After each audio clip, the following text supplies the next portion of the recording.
आप सभी का स्वागत है। पढ़ो भारत में केजीएस आईएएस के द्वारा कराए जा रहे टेस्ट में हम लेकर के आए हुए हैं बीपीएससी के टेस्ट नंबर 1 जो 15 का 1 है और यह फुल लेंथ टेस्ट है। ठीक है, फुल लेंथ टेस्ट में हम इसका आज 150 क्वेश्चन का डिस्कशन देखेंगे। 150 क्वेश्चन का डिस्कशन देखेंगे। ठीक है, तो आइए हम स्टार्ट करते हैं क्वेश्चन नंबर 1 से। पहला क्वेश्चन है निम्नलिखित में से पहला क्वेश्चन है निम्नलिखित में से कौन सा कथन भारत में राष्ट्रीय आपातकाल के दौरान केंद्र राज्य वित्तीय संबंधों में परिवर्तन को सही दर्शाता है। पहला ऑप्शन है राज्य की सभी वित्तीय शक्तियां केंद्र को स्थानांतरित हो जाती है।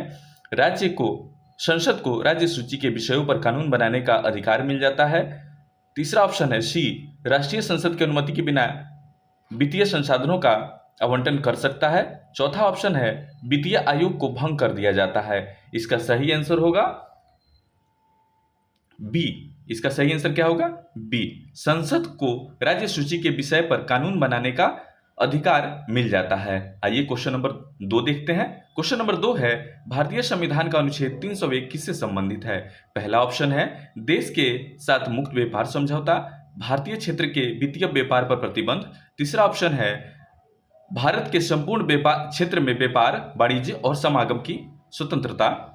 चौथा ऑप्शन है अंतर्राज्यीय व्यापार को विनियमित करने की केंद्र सरकार की शक्तियां। इसका सही आंसर होगा सी। ठीक है, भारतीय संविधान का अनुच्छेद 301 भारत के संपूर्ण क्षेत्र में व्यापार, वाणिज्य और समागम की स्वतंत्रता की गारंटी देता है। इसका अर्थ है कि नागरिक बिना किसी अनुचित प्रतिबंध के देश के भीतर व्यापार, कारोबार और यात्रा करने के लिए स्वतंत्र है। हालांकि यह स्वतंत्रता पूर्ण नहीं है और संविधान के भाग 13 के अन्य प्रावधानों के अधीन है। आइए क्वेश्चन नंबर 3 देखते हैं। क्वेश्चन नंबर 3 क्या है? क्वेश्चन नंबर 3 है भारत में आदर्श आचार संहिता कब से प्रभावी होती है? पहला ऑप्शन है चुनाव आयोग द्वारा चुनाव की तिथि घोषित होने के बाद। दूसरा ऑप्शन है जैसे ही मतदाताओं को प्रतिनिधियों को चुनने के लिए आधिकारिक अधिसूचना जारी की जाती है। तीसरा ऑप्शन है हमेशा उस महीने की पहली तारीख को जिसमें चुनाव होते हैं। चौथा ऑप्शन है उम्मीदवारों द्वारा निर्वाचन क्षेत्रों में नामांकन दाखिल करना शुरू करने के बाद। इसका सही आंसर होगा ए।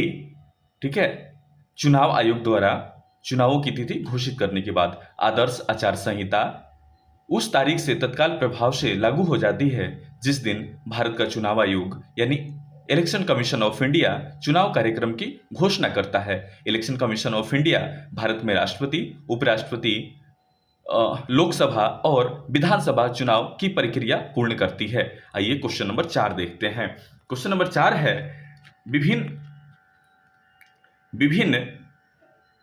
विभिन्न संवैधानिक निकायों के संदर्भ में निम्नलिखित कथनों पर विचार कीजिए।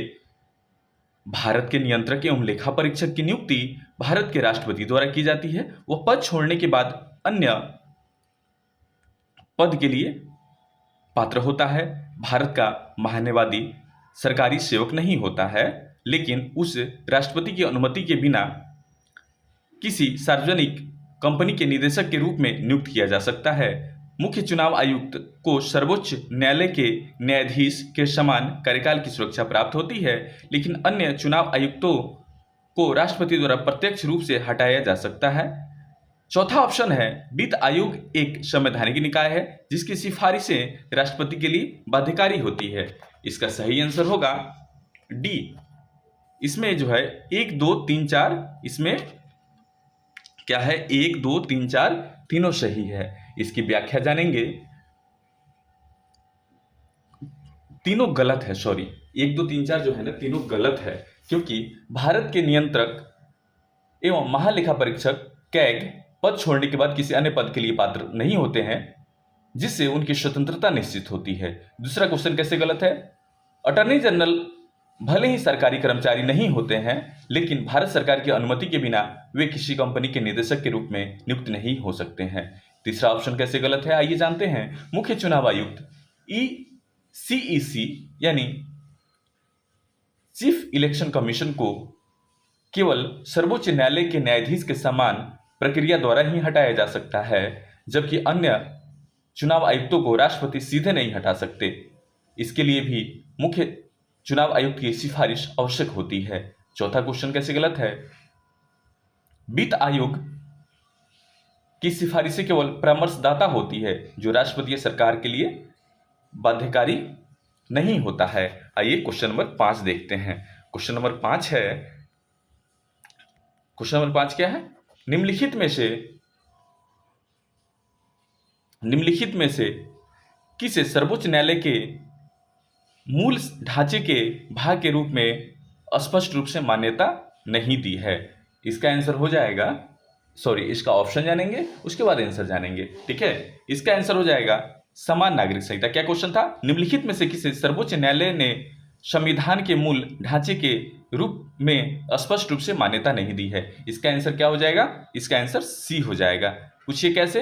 इसका आंसर हो जाएगा समान नागरिक संहिता को सर्वोच्च न्यायालय द्वारा संविधान के मूल ढांचे के भाग के रूप में स्पष्ट रूप से मान्यता नहीं दी गई है। ठीक है, आइए क्वेश्चन नंबर अब देखिए, समान नागरिक संहिता का उल्लेख राज्य के नीति निर्देशक सिद्धांतों में आर्टिकल 44 में किया गया है, लेकिन सर्वोच्च न्यायालय ने इसे मूल ढांचे का हिस्सा नहीं माना है। आइए क्वेश्चन नंबर 6 देखते हैं। ठीक है, क्वेश्चन नंबर 6 क्या है? भारत में डबल जियोपार्डी की संरक्षण गारंटी किसे दी गई है? डबल जियोपार्डी है यहां पर, तो आइए जानेंगे। अनुच्छेद 19 का 1 का जी, ठीक है। दूसरा ऑप्शन है अनुच्छेद 2 का 1, तीसरा ऑप्शन है अनुच्छेद 20 का 2, चौथा ऑप्शन है अनुच्छेद 22। इसका आंसर हो जाएगा सी। क्या आंसर होगा? सी। भारतीय संविधान के अनुच्छेद 20(2) में यह गारंटी दी गई है कि किसी व्यक्ति को एक ही अपराध के लिए एक से अधिक बार अभियोजित या दंडित नहीं किया जा सकता है। अभियोजित या दंडित नहीं किया जा सकता है, ठीक है। और इस सिद्धांत को डबल जियोपार्डी कहा गया है। इस सिद्धांत को क्या कहते हैं? Double jeopardy. किसी व्यक्ति को एक ही अपराध के लिए बार बार मुकदमे या दंड से संरक्षण प्रदान करना को क्या बोलते हैं? डबल जियोपार्डी, ठीक है। आइए क्वेश्चन नंबर 7 देखते हैं। क्वेश्चन नंबर 7 क्या है? क्वेश्चन नंबर 7 में दिया हुआ है, यदि किसी पंचायत को उसके गठन के 2 वर्ष बाद ही मतलब कोई पंचायत गठन होता है, ठीक है, उसके 2 वर्ष बाद ही उसे भंग कर दिया जाता है, तो संविधान के अनुसार कौन सा सही प्रावधान है? पहला ऑप्शन है, यह पंचायत फिर से गठित की जाएगी और नया पूर्ण 5 वर्षों का कार्यकाल पूरा करेगा, ठीक है। दूसरा ऑप्शन है, शेष कार्यकाल के लिए कोई नया चुनाव नहीं होगा। तीसरा ऑप्शन है, इसे केवल शेष कार्य के लिए पुनर्गठित किया जाएगा। चौथा ऑप्शन है, राज्य की विधानसभा आगामी चुनाव तय करेगी। इसका सही आंसर हो जाएगा सी। पूछिए कैसे? सी हो जाएगा। इसे केवल शेष कार्यकाल के लिए पुनर्गठित किया जाएगा। आइए इसका डिस्कशन देखते हैं। इसका डिस्कशन है, भारतीय संविधान के अनुच्छेद 243(ई) के अनुसार क्या कहता है? आर्टिकल 243(ई) के अनुसार यदि किसी पंचायत को उसकी निर्धारित अवधि पूरी होने से पहले भंग कर दिया जाता है, तो उसे उसके स्थान पर गठित की गई केवल उसी अवशिष्ट अवधि तक कार्य करेगी जितनी अवधि तक वो पंचायत कार्यरत रहती है। यदि उससे भंग नहीं किया गया, तो यदि कोई पंचायत का गठन होता है, उसमें सरपंच, मुखिया, प्रखंड जीतते हैं, अगर वो पंचायत का कोई मुखिया मर जाता है या फिर खुदा न करे मरे, लेकिन भगवान न करे मरे, लेकिन वो मर जाता है, तो क्या होगा? अब उसका कार्यकाल 6 महीने का बचा रहेगा, तो 6 महीने के लिए ही पंचायत प्रतिनिधि का गठन होगा, यानी इलेक्शन होगा। आइए क्वेश्चन नंबर 8 देखते हैं। क्वेश्चन नंबर 8 क्या है? महिला आयोग के संबंधों में निम्नलिखित कथनों पर विचार कीजिए। इसका ऑप्शन है, इसकी स्थापना 1994 में एक संविधान निकाय के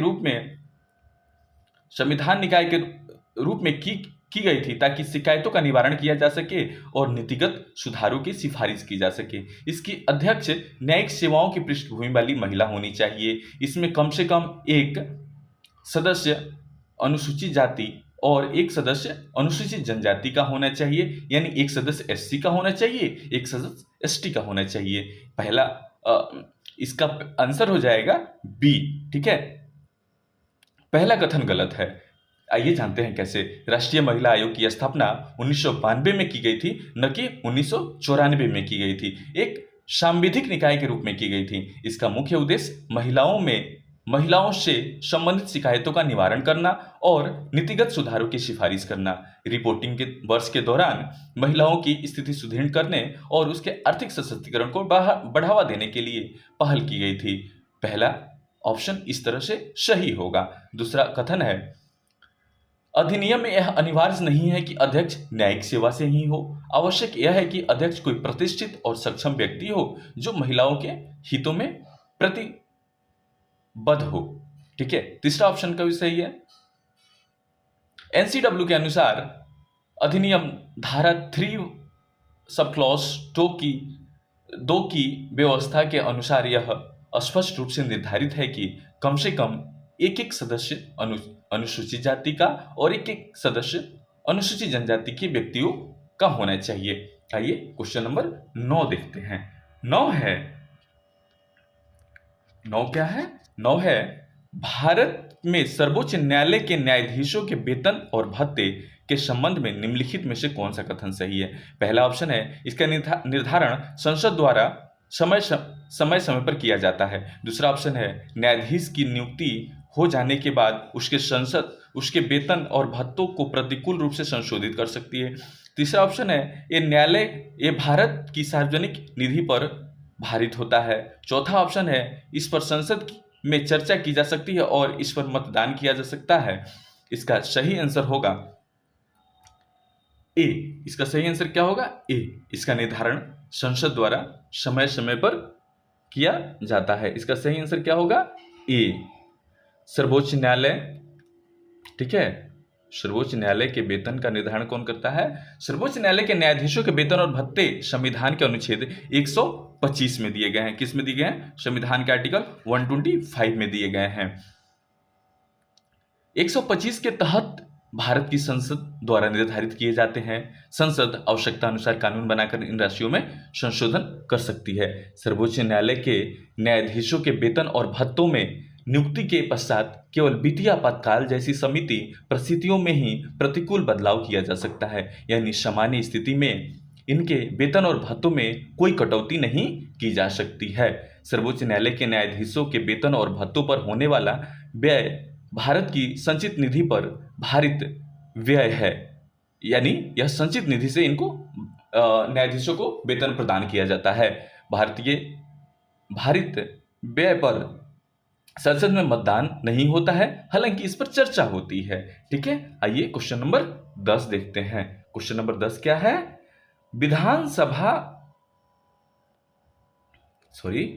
क्वेश्चन नंबर 10 क्या है? विधानसभा के संबंध में निम्नलिखित कथनों पर विचार कीजिए। पहला ऑप्शन है, किसी राज्य विधानसभा की अधिकतम सदस्य संख्या 500 और न्यूनतम 60 हो सकती है। राज्यपाल आवश्यकता पड़ने पर एंग्लो इंडियन समुदाय से एक सदस्य मनोनीत कर सकता है। तीसरा ऑप्शन है, विधानसभा का सामान्य कार्यकाल 5 वर्षों का होता है। इसका सही आंसर हो जाएगा सी। इसका सही आंसर क्या हो जाएगा? सी, केवल 1 और 3, यानी कि पहला ऑप्शन सही है। संविधान के अनुच्छेद 170, कौन सा आर्टिकल? संविधान का आर्टिकल 170 के अनुसार राज्य विधानसभाओं में अधिकतम 500 संख्या हो सकती है और न्यूनतम 60 संख्या हो सकती है। हालांकि अरुणाचल प्रदेश, सिक्किम, गोवा, मिजोरम, नागालैंड जैसे छोटे राज्यों में न्यूनतम संख्या में एक प्रावधान बना के छूट दी गई है। दूसरा क्वेश्चन गलत है, दूसरा ऑप्शन जो है गलत है। क्या है? दूसरा ऑप्शन गलत है। पहले यह प्रावधान था, लेकिन 104 संविधान संशोधन के बाद अधिनियम 2019 द्वारा विधानसभाओं और लोकसभाओं में एंग्लो इंडियन सदस्यों की नामांकन की व्यवस्था समाप्त कर दी गई है, अतः अब यह प्रावधान नहीं है। तीसरा ऑप्शन क्या है? सही है। तीसरा ऑप्शन क्या है? भारतीय संविधान के अनुच्छेद 172 के अनुसार किसी राज्य विधानसभा का कार्यकाल उसकी पहली बैठक की तारीख से 5 वर्ष का होता है। 5 वर्ष का होता है, ठीक है, 5 वर्ष का होता है, और जब तक कि उसे पहले भंग न कर दिया गया हो। आइए क्वेश्चन नंबर 11 देखते हैं। क्वेश्चन नंबर 11 क्या है? भारत के किसी राज्य के राज्यपाल को पद की शपथ कौन दिलाता है? भारत के किसी राज्यपाल को उसके पद की शपथ कौन दिलाता है? एकदम आसान सा क्वेश्चन। भारत के राष्ट्रपति, भारत के राज्य के मुख्यमंत्री, राज्य के मुख्य न्यायाधीश।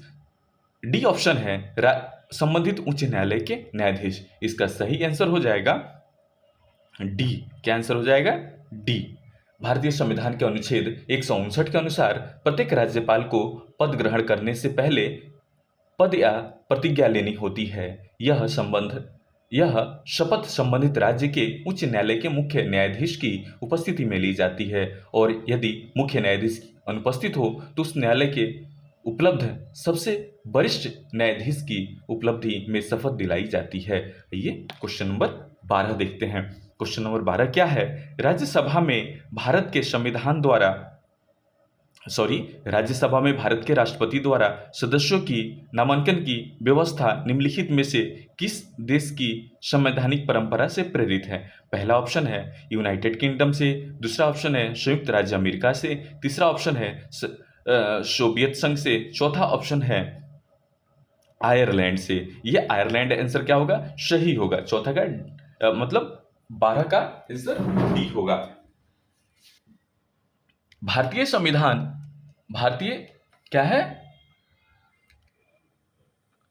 संविधान ने राज्यसभा में सदस्यों के नामांकन की व्यवस्था आयरलैंड के संविधान से अपनाई है। आयरलैंड में राष्ट्रपति संसद के उच्च सदन यानी कि सिनोड एरेन में कुछ सदस्यों को नामांकित करते हैं, और उसी व्यवस्था से प्रेरित होकर भारतीय संविधान में यह प्रावधान किया गया है। आइए क्वेश्चन नंबर 13 देखते हैं।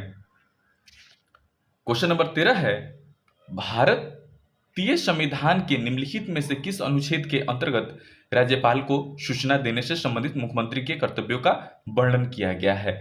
इसका सही आंसर हो जाएगा 167। ये सारे आंसर जो हैं क्या हैं? गलत हैं। ये आंसर गलत है। अनुच्छेद 167। अनुच्छेद 167 में क्या कहता है?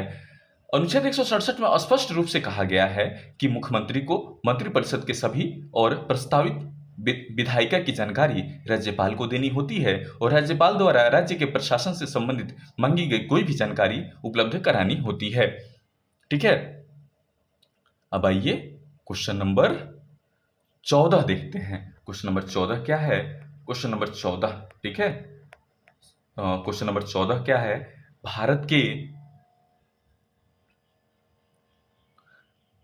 भारत के मुख्य न्यायाधीशों की नियुक्ति से संबंधित सिद्धांतों और परंपराओं के संदर्भ में निम्नलिखित कथनों पर विचार कीजिए। भारत के मुख्य न्यायाधीश को राष्ट्रपति की इच्छा से दूसरी बार भी नियुक्त किया जा सकता है। भारत की मुख्य न्यायाधीश की नियुक्ति के लिए वरिष्ठता का सिद्धांत कोई संवैधानिक आवश्यकता नहीं है।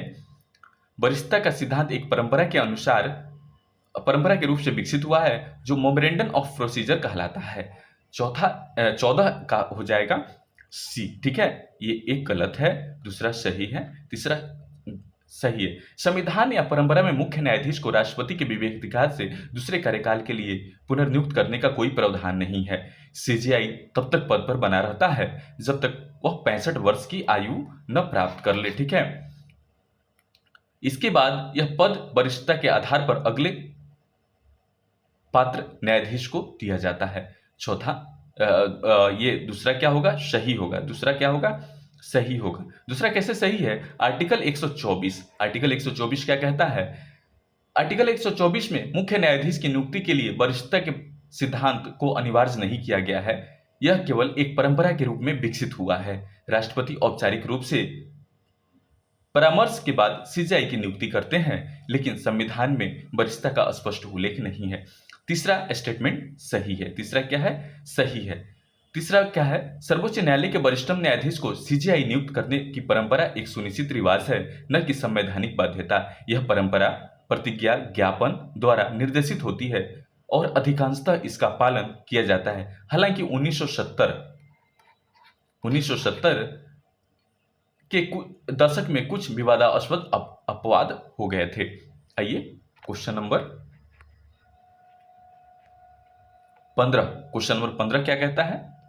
क्वेश्चन नंबर 15 है, यदि किसी विशेष क्षेत्र को भारतीय संविधान की 5वीं अनुसूची के अंतर्गत लाया जाता है तो निम्नलिखित में से कौन सा कथन इसके परिणाम को सर्वोत्तम रूप से दर्शाता है? पहला ऑप्शन है इस इससे उस क्षेत्र में एक स्थानीय स्वशासी निकाय का निर्माण होता है। दूसरा ऑप्शन है ऐसे क्षेत्र वाला राज्य विशेष श्रेणी का राज्य घोषित किया जाएगा। तीसरा ऑप्शन है राज्य जनजातीय लोगों की भूमि को गैर जनजातीय लोगों को हस्तांतरित करने से रोकता है। इससे वह क्षेत्र केंद्र शासित प्रदेशों में परिवर्तित हो जाएगा। इसका सही आंसर हो जाएगा सी। यह जनजातीय लोगों की भूमि को गैर जनजातीय लोगों को हस्तांतरित करने से रोकेगा। पांचवी अनुसूची में यह लिखा गया है क्षेत्रों और अनुसूचित जनजातियों को विशेष संरक्षण प्रदान करती है, जिसमें आदिवासी हितों की रक्षा और शोषण को रोकने के उद्देश्य से आदिवासी भूमि के गैर आदिवासियों को हस्तांतरण पर प्रतिबंध शामिल है। यह किसी स्थानीय स्वशासन निकाय की स्थापना नहीं करती, हालांकि यह जनजातीय सलाहकार परिषदों का प्रावधान करती है, न कि यह राज्य को विशेष श्रेणी राज्य घोषित करती है और न ही उस क्षेत्र को केंद्र शासित प्रदेश में परिवर्तित करती है। आइए क्वेश्चन नंबर 16 देखते हैं। क्वेश्चन नंबर 16 क्या है? ई रूपी के लाभों के संबंध में निम्नलिखित कथनों पर विचार कीजिए। पहला ऑप्शन है यह भौतिक मुद्रा की छपाई और परिवहन की लागत को कम करता है। यह वाणिज्य बैंकों में तरलता को कम करता है। यह मुद्रा की निगरानी को बढ़ाता है। इसका सही आंसर हो जाएगा सी। सही आंसर सी हो जाएगा। डिजिटल रुपया यानी कि ई रूपी भारत की सेंट्रल बैंक करेंसी सीबीडीसी है, जिसे भारतीय रिजर्व बैंक द्वारा जारी किया जाता है। यह भौतिक मुद्रा का डिजिटल रूप है। इसमें नकद जैसी विशेषताएं होती हैं, जैसे आरबीआई की गारंटी, उपयोग में सरलता और लेन देन का अंतिम निपटान होता है। आइए ई रूपी के लाभ जानते हैं। अब ई रूपी का लाभ क्या है? वित्तीय समावेशन क्या होता है? वित्तीय समावेशन होता है। भौतिक मुद्रा की छपाई और परिवहन की लागत में कमी, नकली मुद्रा की संभावना में कमी, धन प्रवाह में पारदर्शिता और निगरानी बढ़ती है। आइए क्वेश्चन नंबर 17 देखते हैं। क्वेश्चन नंबर 17 है निम्नलिखित में से कौन प्रगतिशील कर प्रणाली को सर्वोत्तम रूप से परिभाषित करता है? ठीक है, निम्नलिखित में से कौन प्रगतिशील कर सर्वोत्तम प्रणाली के रूप में विकसित करता है? पहला ऑप्शन है आय बढ़ने पर कर की दर घट जाती है। कर की दर सभी आय वर्गों के लिए समान होती है। आय बढ़ने पर कर की दर बढ़ती है। सभी आय वर्गों पर अधिभार समान रूप से लागू किया जाता है। इसका सही आंसर हो जाएगा सी। ठीक है, प्रगतिशील कर प्रणाली में उच्च आय वाले व्यक्ति को अपनी आय का अधिक प्रतिशत कर के रूप में देना होता है, जबकि निम्न आय वाले व्यक्तियों को कम प्रतिशत देना होता है। यह प्रणाली न्याय सुनिश्चित करने और आय असमानता को कम करने के उद्देश्य से बनाई गई है, जिसमें अधिक भुगतान करने की क्षमता रखने वाले पर अधिक भार डालता है। आइए क्वेश्चन नंबर 18 देखते हैं। क्वेश्चन नंबर 18 है भारत में आर्थिक नियोजक का जनक किसे माना जाता है? एकदम आसान लॉलीपॉप सा क्वेश्चन है। ठीक है, इसका पहला ऑप्शन है जवाहरलाल नेहरू, दूसरा ऑप्शन है एम विश्वेश्वरैया, तीसरा ऑप्शन है एम एन रॉय, चौथा ऑप्शन है अमर्त्य सेन। इसका सही आंसर हो जाएगा एम विश्वेश्वरैया। भारत में आर्थिक नियोजन के जनक के रूप में सर एम विश्वेश्वरैया को जाना जाता है। उन्होंने देश के आर्थिक विकास के लिए एक योजनाबद्ध दृष्टिकोण अपनाने की जोरदार वकालत की थी, जिसे उन्होंने विशेष रूप से अपनी 1934 में प्रकाशित पुस्तक प्लांट इकोनॉमी फॉर इंडिया, कौन सा पुस्तक है? Plant economy for India, plant economy for India. आइए अब क्वेश्चन नंबर देखते हैं 19। निम्नलिखित में से कौन सी समिति भारत में गरीबी से संबंधित नहीं है? ठीक है, निम्नलिखित में से कौन सा समिति भारत में गरीबों से संबंधित नहीं? पहला ऑप्शन है वाईके अघल समिति, दूसरा ऑप्शन है नरसिम्हा समिति, चौथा ऑप्शन है एनसी सक्सेना समिति, चौथा ऑप्शन है रंगराजन समिति। सही आंसर क्या हो जाएगा? सही आंसर इसका हो जाएगा 19 का बी, नरसिंहम समिति। वाईके अलग समिति, एनसी सक्सेना समिति और रंगराजन समिति का गठन भारत में गरीबी आकलन के लिए हुआ है, यानी कि वाईके अलग समिति, एनसी सक्सेना समिति और रंगराजन समिति का गठन गरीबी आकलन की पद्धतियों का अध्ययन करने और उस पर सिफारिशें देने के उद्देश्य से किया गया था। वहीं नरसिम्हा समिति का उद्देश्य गरीबी आकलन का नहीं बल्कि भारतीय बैंकिंग और वित्तीय क्षेत्रों में सुधार की सिफारिश करने का था। आइए क्वेश्चन नंबर 20 देखते हैं। क्वेश्चन नंबर 20 क्या है? निम्नलिखित में से कौन सा विकल्प अवसर लागत को सर्वोत्तम रूप से प्रदर्शित करता है यानी परिभाषित करता है? आइए, एक अतिरिक्त इकाई के उत्पादन की लागत। दूसरा ऑप्शन है उत्पादन में होने वाला व्यय। तीसरा ऑप्शन है त्याग दिए गए अगले सर्वश्रेष्ठ विकल्प का मूल्य। चौथा ऑप्शन है सभी उपलब्ध विकल्पों की कुल लागत। इसका सही आंसर हो जाएगा सी। क्या आंसर हो जाएगा? सी, त्याग दिए गए अगले सर्वश्रेष्ठ विकल्पों का मूल्य। इसका आंसर जानते हैं। अवसर लागत का मतलब वह लाभ जो आप तब खो देते हैं जब किसी एक विकल्प को चुनते समय दूसरे सबसे अच्छे विकल्प को छोड़ दिया जाता है। सरल शब्दों में यह उस फैसले की कीमत होती है जो आप बेहतर विकल्प को त्याग चुकाते हैं। आइए क्वेश्चन नंबर 21 देखते हैं। भारत के खाद्य प्रसंस्करण में क्षेत्र में विदेशी निवेश यानी एफडीआई की वर्तमान सीमा कितनी है? इसका पहला ऑप्शन है 26%, दूसरा ऑप्शन है 49%, चौथा ऑप्शन है 74%, तीसरा ऑप्शन है 100%। इसका सही आंसर हो जाएगा डी यानी कि 100%। वर्तमान के खाद्य प्रसंस्करण क्षेत्र में प्रत्यक्ष विदेशी निवेश यानी एफडीआई की वर्तमान सीमा 100% है। भारत में उत्पादित या निर्मित खाद्य वस्तुओं के खुदरा व्यापार और ई कॉमर्स को कुछ शर्तों के तहत स्वचालित मार्गों के माध्यम से अधिकतर गतिविधियों के लिए अनुमति प्राप्त है। आइए क्वेश्चन नंबर देखते हैं 22 यानी कि 22 नंबर। इसका क्वेश्चन है क्रांति और संबंधित उत्पाद के निम्नलिखित युगों में से कौन सा सुमेलित नहीं है? यानी हरित क्रांति खाद्यान्न से, श्वेत क्रांति दूध से, सिल्वर फाइबर क्रांति सिल्क से, नीली क्रांति मत्स्य पालन से। इसका गलत आंसर हो जाएगा सिल्वर फाइबर क्रांति, क्योंकि सिल्वर फाइबर क्रांति जो है ना वो रेशम से नहीं बल्कि कपास से है। किसी से? कपास से। बाकी सभी सही है। ये हरित क्रांति जो है धान गेहूं से है, श्वेत क्रांति दूध से जुड़ी हुई है, सिल्वर फाइबर क्रांति कपास से जुड़ी हुई है और नीली क्रांति मत्स्य पालन से जुड़ी हुई है। आइए क्वेश्चन नंबर 23 देखते हैं। क्वेश्चन नंबर 23 क्या कहता है? क्वेश्चन नंबर 23 है अभिकथन ए व्यापार संतुलन कभी भी प्रतिकूल संतुलन नहीं दर्शाता है। दूसरा है कारण वस्तुओं और सेवाओं का निर्यात और आयात ही व्यापार संतुलन कहलाता है। ठीक है, इसका सही आंसर हो जाएगा डी। ए और बी दोनों असत्य है। पूछिए कैसे? ठीक है, किसी देश का व्यापार संतुलन अनुकूलन सकारात्मक या प्रतिकूल नकारात्मक हो सकता है।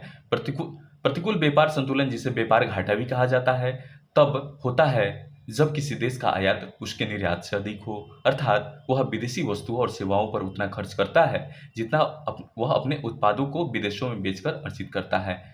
अब इसका कारण कैसे गलत है आइए जानते हैं। व्यापार संतुलन केवल वस्तुओं के निर्यात और आयात के मूल्य के बीच का अंतर होता है, न कि सेवाओं का। ठीक है, आइए क्वेश्चन नंबर अब देखते हैं 44 नंबर क्वेश्चन क्या है? 44 नंबर क्वेश्चन है निम्नलिखित में से किस वर्ष में भारत में औद्योगिक नीति का निर्माण या अंगीकरण नहीं किया गया था? ठीक है, पहला ऑप्शन है 1948, दूसरा ऑप्शन है 1952, तीसरा ऑप्शन है 1956, चौथा ऑप्शन है 1991। ठीक है, ये जो है पहला ऑप्शन ये सही है। ठीक है, ये इसका गलत आंसर कहा जाएगा बी हो जाएगा। 1948 में प्रथम औद्योगिक नीति प्रस्ताव पारित हुआ था। 1956 में द्वितीय और सबसे व्यापक औद्योगिक नीति का प्रस्ताव पारित हुआ जो समाजवादी समाज की अवधारणा पर आधारित था। तीसरा 1991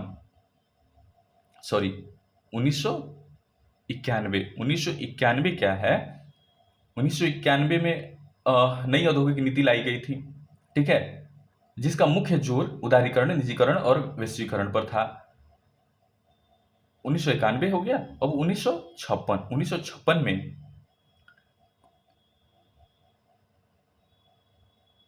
1956 तो पढ़ दिया था ना, 1952 में कोई आधुनिक नीति नहीं बनाई गई थी। ठीक है, आइए क्वेश्चन नंबर देखते हैं 25। क्वेश्चन नंबर 25 क्या है? क्वेश्चन नंबर 25 है, अमृत भारत स्टेशन योजना के संबंध में निम्नलिखित कथनों पर विचार कीजिए। इसे भारत भर में 1300 से अधिक रेलवे स्टेशनों के पुनर्विकास के लिए रेल मंत्रालय द्वारा शुरू किया गया था। यह योजना अल्पकालिक योजना पर आधारित है और केवल नई सुविधाएं जोड़ने पर केंद्रित है, मौजूदा सेवाओं को उन्नत नहीं करती। इसका सही आंसर हो जाएगा ए। ठीक है, मतलब केवल वन, ये केवल ए सही है। ठीक है, अमृत भारत स्टेशन योजना भारतीय रेलवे की एक दीर्घकालिक पहल है जिसे रेल मंत्रालय ने फरवरी 2023 में शुरू किया था। इस योजना का लक्ष्य देश भर के 1309 यानी 1300 नहीं 1309 रेलवे स्टेशनों का पुनर्विकास करना है। दूसरा ऑप्शन गलत है। यह योजना दीर्घकालिक मास्टर प्लानिंग पर केंद्रित है जिसमें न केवल नई सुविधाओं की शुरुआत की जाती है बल्कि मौजूदा सुविधाओं का उन्नयन या प्रतिस्थापन शामिल है। आइए क्वेश्चन नंबर 26 देखते हैं। 26 है, बैगनी अर्थव्यवस्था। बैगनी अर्थव्यवस्था की अवधारणा मुख्य रूप से निम्नलिखित में से किस आकलन को बढ़ावा देती है? पहला ऑप्शन है केयर अर्थव्यवस्था, दूसरा ऑप्शन है गीग अर्थव्यवस्था, चौथा ऑप्शन है तेल भंडारण, पांचवा ऑप्शन है हरित सकल घरेलू उत्पाद। इसका सही आंसर हो जाएगा केयर अर्थव्यवस्था। ठीक है, बैगनी अर्थव्यवस्था जिसे देखभाल अर्थव्यवस्था या केयर इकोनॉमी भी कहा जाता है, इसका उद्देश्य बच्चों बुजुर्गों की देखभाल और घरेलू कार्य जैसे सवेतन एवं निःशुल्क देखभाल कार्यों को मान्यता देना है, उनका मूल्यांकन करना और उनका आकलन करना है। यह देखभाल से जुड़ी गतिविधियों को आर्थिक और सामाजिक कल्याण के लिए अत्यंत महत्वपूर्ण मानती है और उन्हें आर्थिक नीतियों तथा राष्ट्रीय लेखांकन में शामिल किए जाने की पैरवी करती है। आइए क्वेश्चन नंबर 27 देखते हैं। क्वेश्चन नंबर 27 क्या है? अंतर्राष्ट्रीय मुद्रा कोष की स्थापना किस वर्ष हुई थी?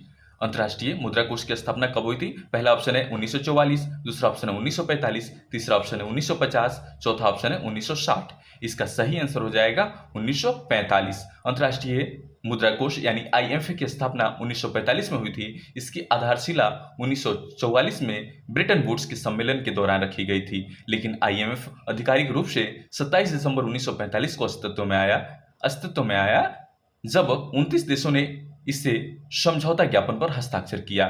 इस संस्था का अपना वित्तीय कार्य 1947 से प्रारंभ हुआ। कब से प्रारंभ हुआ? 1947 से। अब आइए क्वेश्चन नंबर 28 देखते हैं। बोल्टनेक मुद्रास्फीति से क्या तात्पर्य है? क्वेश्चन नंबर 28 में क्या है? बोल्टनेक मुद्रास्फीति से क्या तात्पर्य है? पहला ऑप्शन है मुद्रा की आपूर्ति में वृद्धि के कारण होने वाली मुद्रास्फीति, दूसरा ऑप्शन है उत्पादन में बाधाओं के कारण होने वाली मुद्रास्फीति, तीसरा ऑप्शन है बढ़ते करों के कारण होने वाली मुद्रास्फीति, चौथा ऑप्शन है सरकार के अत्यधिक खर्चों के कारण होने वाली मुद्रास्फीति। इसका सही आंसर हो जाएगा बी। ठीक है, उत्पादन में बाधाओं के कारण होने वाली मुद्रास्फीति। बोल्टनेक मुद्रास्फीति उस स्थिति को दर्शाती है जब अर्थव्यवस्था में आपूर्ति पक्ष की बाधाओं के कारण कीमतों में वृद्धि होती है। इसमें कच्चे माल की कमी, सीमित उत्पादन क्षमता, परिवहन में व्यवधान या कुशल श्रमिकों की कमी जैसी व्यवस्थाएं शामिल होती है। ये बोल्टनेक्स वस्तुओं और सेवाओं के सुचारू प्रवाह में रुकावट डालते हैं, जिससे आपूर्ति मांग की तुलना में कम हो जाती है और कीमतें बढ़ जाती है, भले ही कुल मांग या मुद्रा आपूर्ति में कोई विशेष वृद्धि न हो। आइए क्वेश्चन नंबर 29 देखते हैं। क्वेश्चन नंबर 29 क्या कहता है? क्वेश्चन नंबर 29 है, हाल ही में चर्चा में रहा शब्द गोल्डीलॉक्स अर्थव्यवस्था किससे संबंधित है? हाँ, गोल्डीलॉक्स वास्तव में चर्चित था। पहला ऑप्शन है अत्यंत कठोर राजकोषीय नीति, दूसरा ऑप्शन है संतुलित और स्थित समाविष्ट आर्थिक नीति, तीसरा ऑप्शन है अत्यधिक सार्वजनिक क्षेत्र की उधारी, चौथा ऑप्शन है अत्यंत ढीली मौद्रिक नीति। इसका सही आंसर हो जाएगा बी। सही आंसर क्या हो जाएगा? बी, संतुलित और स्थित समष्टि आर्थिक नीति। गोल्डीलॉक्स अर्थव्यवस्था जिसमें संतुलित आर्थिक वृद्धि और कम मुद्रास्फीति महंगाई होती है। ऐसी स्थिति होती है जो केंद्रीय बैंक के लिए तटस्थ या थोड़ी नरम मौद्रिक नीति अपनाने के लिए उपयुक्त होती है। इसका मतलब यह है कि ब्याज दरों में न तो तेजी से बढ़ोतरी की जाती है और न ही उन्हें अधिक घटाया जाता है, बल्कि ऐसा संतुलन रखा जाता है जिससे आर्थिक विकास जारी रहे और महंगाई भी नियंत्रित रहे। आइए क्वेश्चन नंबर 30 देखते हैं। क्वेश्चन नंबर 30 क्या है? क्वेश्चन नंबर 30 है, भारत के किस राज्य में बायोडीजल विलेज की पहल शुरू की गई है? यानी एकदम करेंट से क्वेश्चन है ये, ठीक है। 30 क्वेश्चन क्या है? एकदम करेंट से, ताजा ताजा। आइए, इसका ऑप्शन है नागालैंड, त्रिपुरा, आंध्र प्रदेश, केरल। इसका सही आंसर हो जाएगा वी, त्रिपुरा। बायो विलेज 2.1 2018 में, ठीक है, त्रिपुरा से शुरू की गई थी। इसका उद्देश्य जलवायु अनुकूलन, प्रौद्योगिकियों, जैविक खेती, नवीकरणीय ऊर्जा और पर्यावरण अनुकूल प्रथाओं को एकीकृत करके सतत ग्रामीण विकास को बढ़ावा देना है, ताकि पारिस्थितिकी संतुलन सुनिश्चित करते हुए आजीविका में सुधार किया जा सके। आइए क्वेश्चन नंबर 31 देखते हैं। क्वेश्चन नंबर 31 है, वन नेशन वन इलेक्शन, अभी इलेक्शन का मुद्दा बिहार में बहुत गर्म है। वन नेशन वन इलेक्शन पहल के संबंध में निम्नलिखित कथनों पर विचार कीजिए। पहला ऑप्शन है, इसकी व्यवहार्यता की जांच के लिए कठिन उच्च स्तरीय समिति के अध्यक्ष और पूर्व राष्ट्रपति रामनाथ कोविंद है। इसका उद्देश्य राज्यों और जम्मू कश्मीर पुडुचेरी को नई दिल्ली सहित केंद्रशासित प्रदेशों की चुनावी प्रक्रिया को एक समान बनाना है। इसका सही आंसर हो जाएगा सी, यानी कि दोनों सही है। एक राष्ट्र एक चुनाव की व्यवहार्यता की जांच करने वाली उच्च स्तरीय समिति का नेतृत्व पूर्व राष्ट्रपति रामनाथ कोविंद कर रहे थे। दूसरा ऑप्शन है, इस पहल का उद्देश्य राज्यों और जम्मू कश्मीर, पुडुचेरी और नई दिल्ली सहित केंद्र शासित प्रदेशों की चुनाव प्रक्रियाओं को संरक्षित करना है, ताकि लोकसभा, राज्य विधानसभाओं और स्थानीय निकायों के चुनाव का एक साथ या एक विशिष्ट सीमा के भीतर आयोजित किया जा सके, यानी कि आयोजित किया जा सके। आइए क्वेश्चन नंबर 32 देखते हैं। क्वेश्चन नंबर 32 है, एनपीएस क्या है? एनपीएस वात्सल्य योजना। एनपीएस वात्सल्य योजना के संबंध में निम्नलिखित में से कौन सा कथन सही है? सभी नाबालिग नागरिक इस योजना के लिए पात्र हैं। खाता किसी नाबालिग के नाम पर खोला जा सकता है और इसके माता पिता या अभिभावक द्वारा संचालित किया जा सकता है।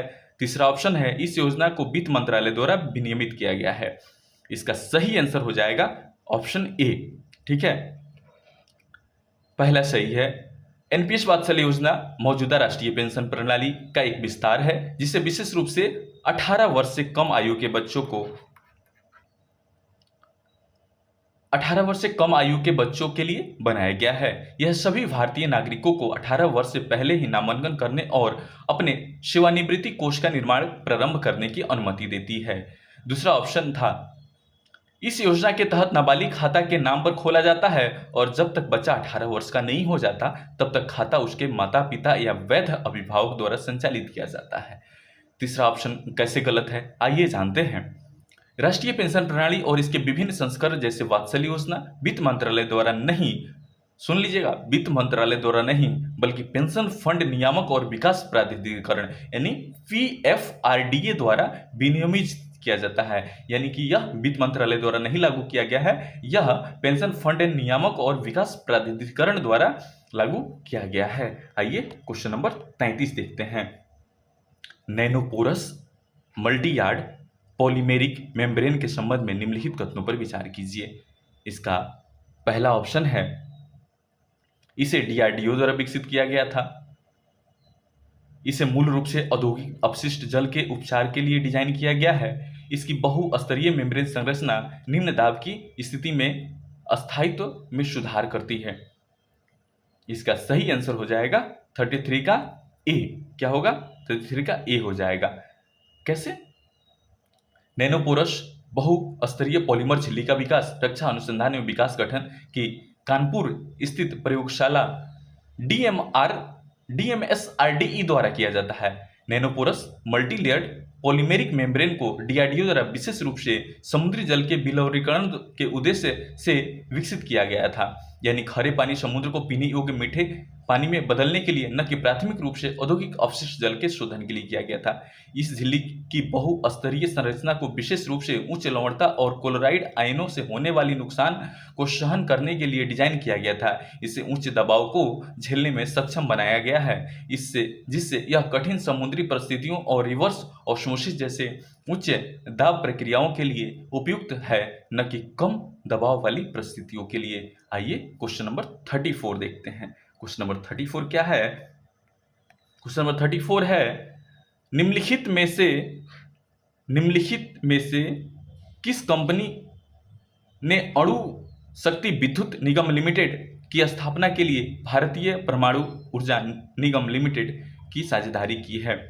इसका पहला आंसर है एनटीपीसी, दूसरा ऑप्शन है भेल, तीसरा ऑप्शन है इंडियन ऑयल निगम, चौथा ऑप्शन है एनएचपीसी। यानी कि इसका सही आंसर हो जाएगा 34 का ए, एनटीपीसी। अश्वनी एक संयुक्त उद्यम है जिसमें एनपीसीआईएल की 51% हिस्सेदारी और एनटीपीसी लिमिटेड की 49% हिस्सेदारी है।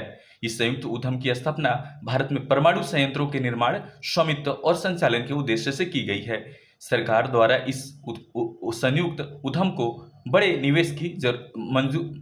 निवेशों की मंजूरी दी गई है। साथ ही माही बांसवाड़ा राजस्थान परमाणु ऊर्जा परियोजना जैसे प्रमुख परमाणु परियोजनाओं को अश्वनी को हस्तांतरित करने की स्वीकृति भी दी गई है। ऑप्शन ठीक है। आइए 35 नंबर क्वेश्चन देखते हैं। 35 नंबर क्वेश्चन का आंसर है, हाल ही में किस विश्वविद्यालय में माल नामक एक नए रक्त समूह की पहचान की गई है? ठीक है, पहला ऑप्शन है ब्रिस्टल, दूसरा ऑप्शन है ऑक्सफोर्ड विश्वविद्यालय, चौथा ऑप्शन है दिल्ली विश्वविद्यालय, पांचवा ऑप्शन है ओहायो विश्वविद्यालय। इसका सही आंसर होगा ब्रिस्टल विश्वविद्यालय।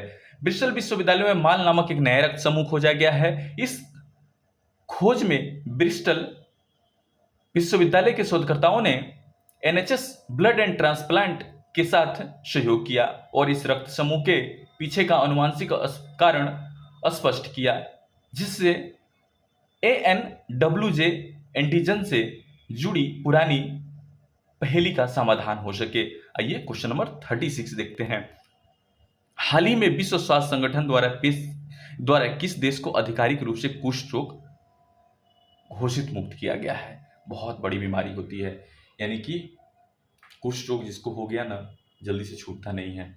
आइए, जॉर्डन पहला ऑप्शन है, दूसरा ऑप्शन है घाना, तीसरा ऑप्शन है मिस्र, चौथा ऑप्शन है लीबिया। जॉर्डन को इसका सही आंसर हो जाएगा जॉर्डन।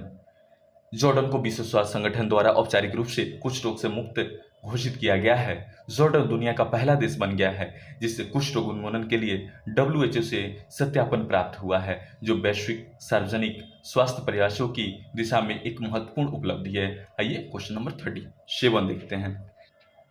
क्वेश्चन नंबर 37 है, यूनेस्को ग्लोबल जियो पार्क के संबंध में निम्नलिखित कथनों पर विचार कीजिए। पहला ऑप्शन है, हाल ही में यूनेस्को ने 21 देशों में 16 वैश्विक जियो पार्कों को नामित किया है। दूसरा ऑप्शन है, भारत में 23 जियो पार्क मौजूद हैं। तीसरा ऑप्शन है, ये एकीकृत भौगोलिक क्षेत्र हैं जो संरक्षण, शिक्षा और सतत विकास के माध्यम से अंतर्राष्ट्रीय भूवैज्ञानिक महत्व के स्थलों की रक्षा करते हैं। इसका सही आंसर हो जाएगा सी। ठीक है, 1 और 3। ठीक है, इसका सही आंसर क्या हो जाएगा? 1 और 3। यूनेस्को ने 11 देशों में 16 नए वैश्विक जियो पार्क घोषित किए हैं, जिससे विश्व भर में जियो पार्क की कुल संख्या कितनी हो गई है? 50 देशों में।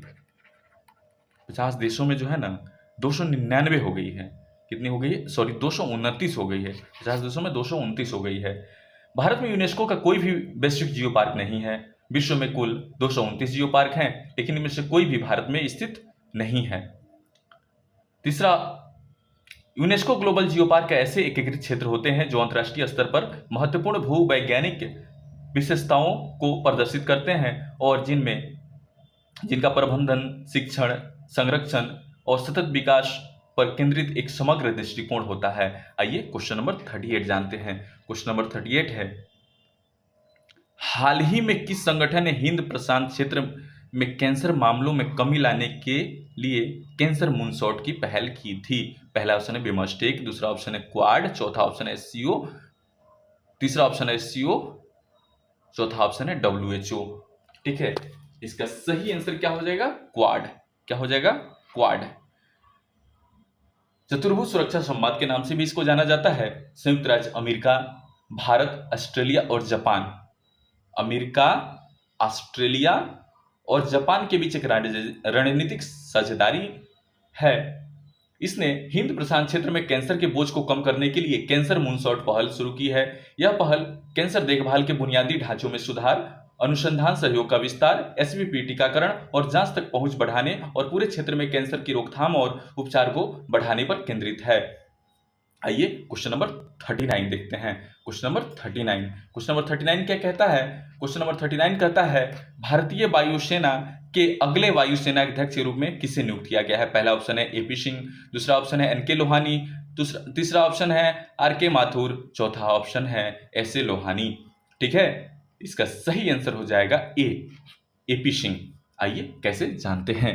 तो एयर मार्शल अमरप्रीत सिंह, यानी एपी सिंह का मतलब होता है अमरप्रीत सिंह, भारतीय वायुसेना का अगला वायुसेना प्रमुख नियुक्त किया गया है। वे 30 दिसंबर 2024 को आधिकारिक तौर पर एयर चीफ मार्शल विवेक राम चौधरी का स्थान लेंगे, यानी ले चुके हैं। क्वेश्चन नंबर 40 देखते हैं। क्वेश्चन नंबर 40 क्या है? क्वेश्चन नंबर 40 है, हाल ही में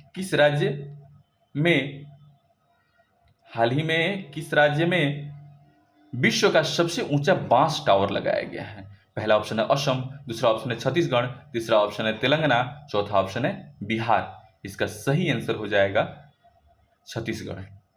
छत्तीसगढ़ के बेमेतरा जिले के कठिया गांव में दुनिया का सबसे ऊंचा बांस टावर लगाया गया है। ठीक है, आइए क्वेश्चन नंबर 41 देखते हैं। निम्नलिखित में से किससे अंतरिक्ष यात्री ने अंतर्राष्ट्रीय अंतरिक्ष स्टेशन पर लंबे समय तक रहने का रिकॉर्ड बनाया है?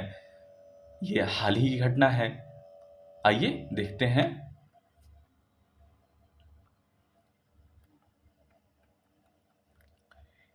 पहला ऑप्शन है ओलेको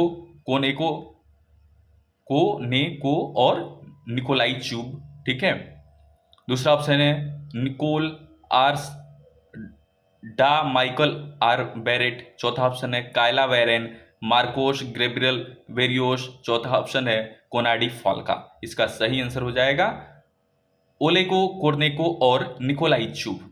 ऑर्नेको और चुब ने आईएसएस मिशन के तहत अंतरिक्ष में लगातार सबसे अधिक समय तक रहने का रिकॉर्ड तोड़ दिया।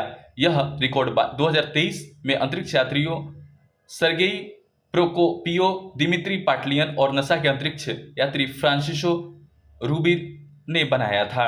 इन तीनों ने अंतर्राष्ट्रीय अंतरिक्ष स्टेशन में कुल 370 दिन, 21 घंटे और 22 मिनट और 16 सेकंड बिताए थे। आइए क्वेश्चन नंबर 42 देखते हैं।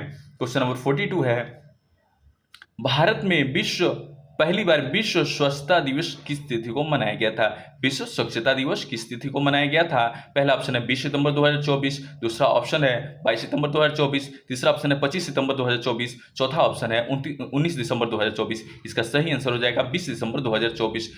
वर्ष 2024 का वर्ल्ड क्लीनअप डे शुक्रवार 20 दिसंबर 2024 को मनाया गया, जो संयुक्त राष्ट्र कैलेंडर पर एक अंतर्राष्ट्रीय दिवस के रूप में पहली बार आयोजित किया गया था। आइए क्वेश्चन नंबर 43 देखते हैं। हाल ही में वस्त्र मंत्रालय द्वारा शुरू की गई भारत की पहली फैशन फोरकास्टिंग का पहल का नाम क्या है? पहला ऑप्शन है विजियो नेक्स्ट, दूसरा ऑप्शन है नेक्स्ट विजियो, तीसरा ऑप्शन है ट्रेड विजन, चौथा ऑप्शन है फैशन स्कोप। इसका सही आंसर हो जाएगा विजियो नेक्स्ट। विजियो नेक्स्ट क्या है? जिसे वस्त्र मंत्रालय द्वारा शुरू किया गया है और निफ्ट द्वारा विकसित किया गया है। एक फैशन फैशन फॉरकास्टिंग पहल है जो कृत्रिम बुद्धिमत्ता और भावनात्मक बुद्धिमत्ता का उपयोग करके फैशन रुझानों की जानकारी प्रदान करती है। इसका उद्देश्य भारतीय संस्कृति और डिजाइन की वैश्विक उपस्थिति को सशक्त बनाना है।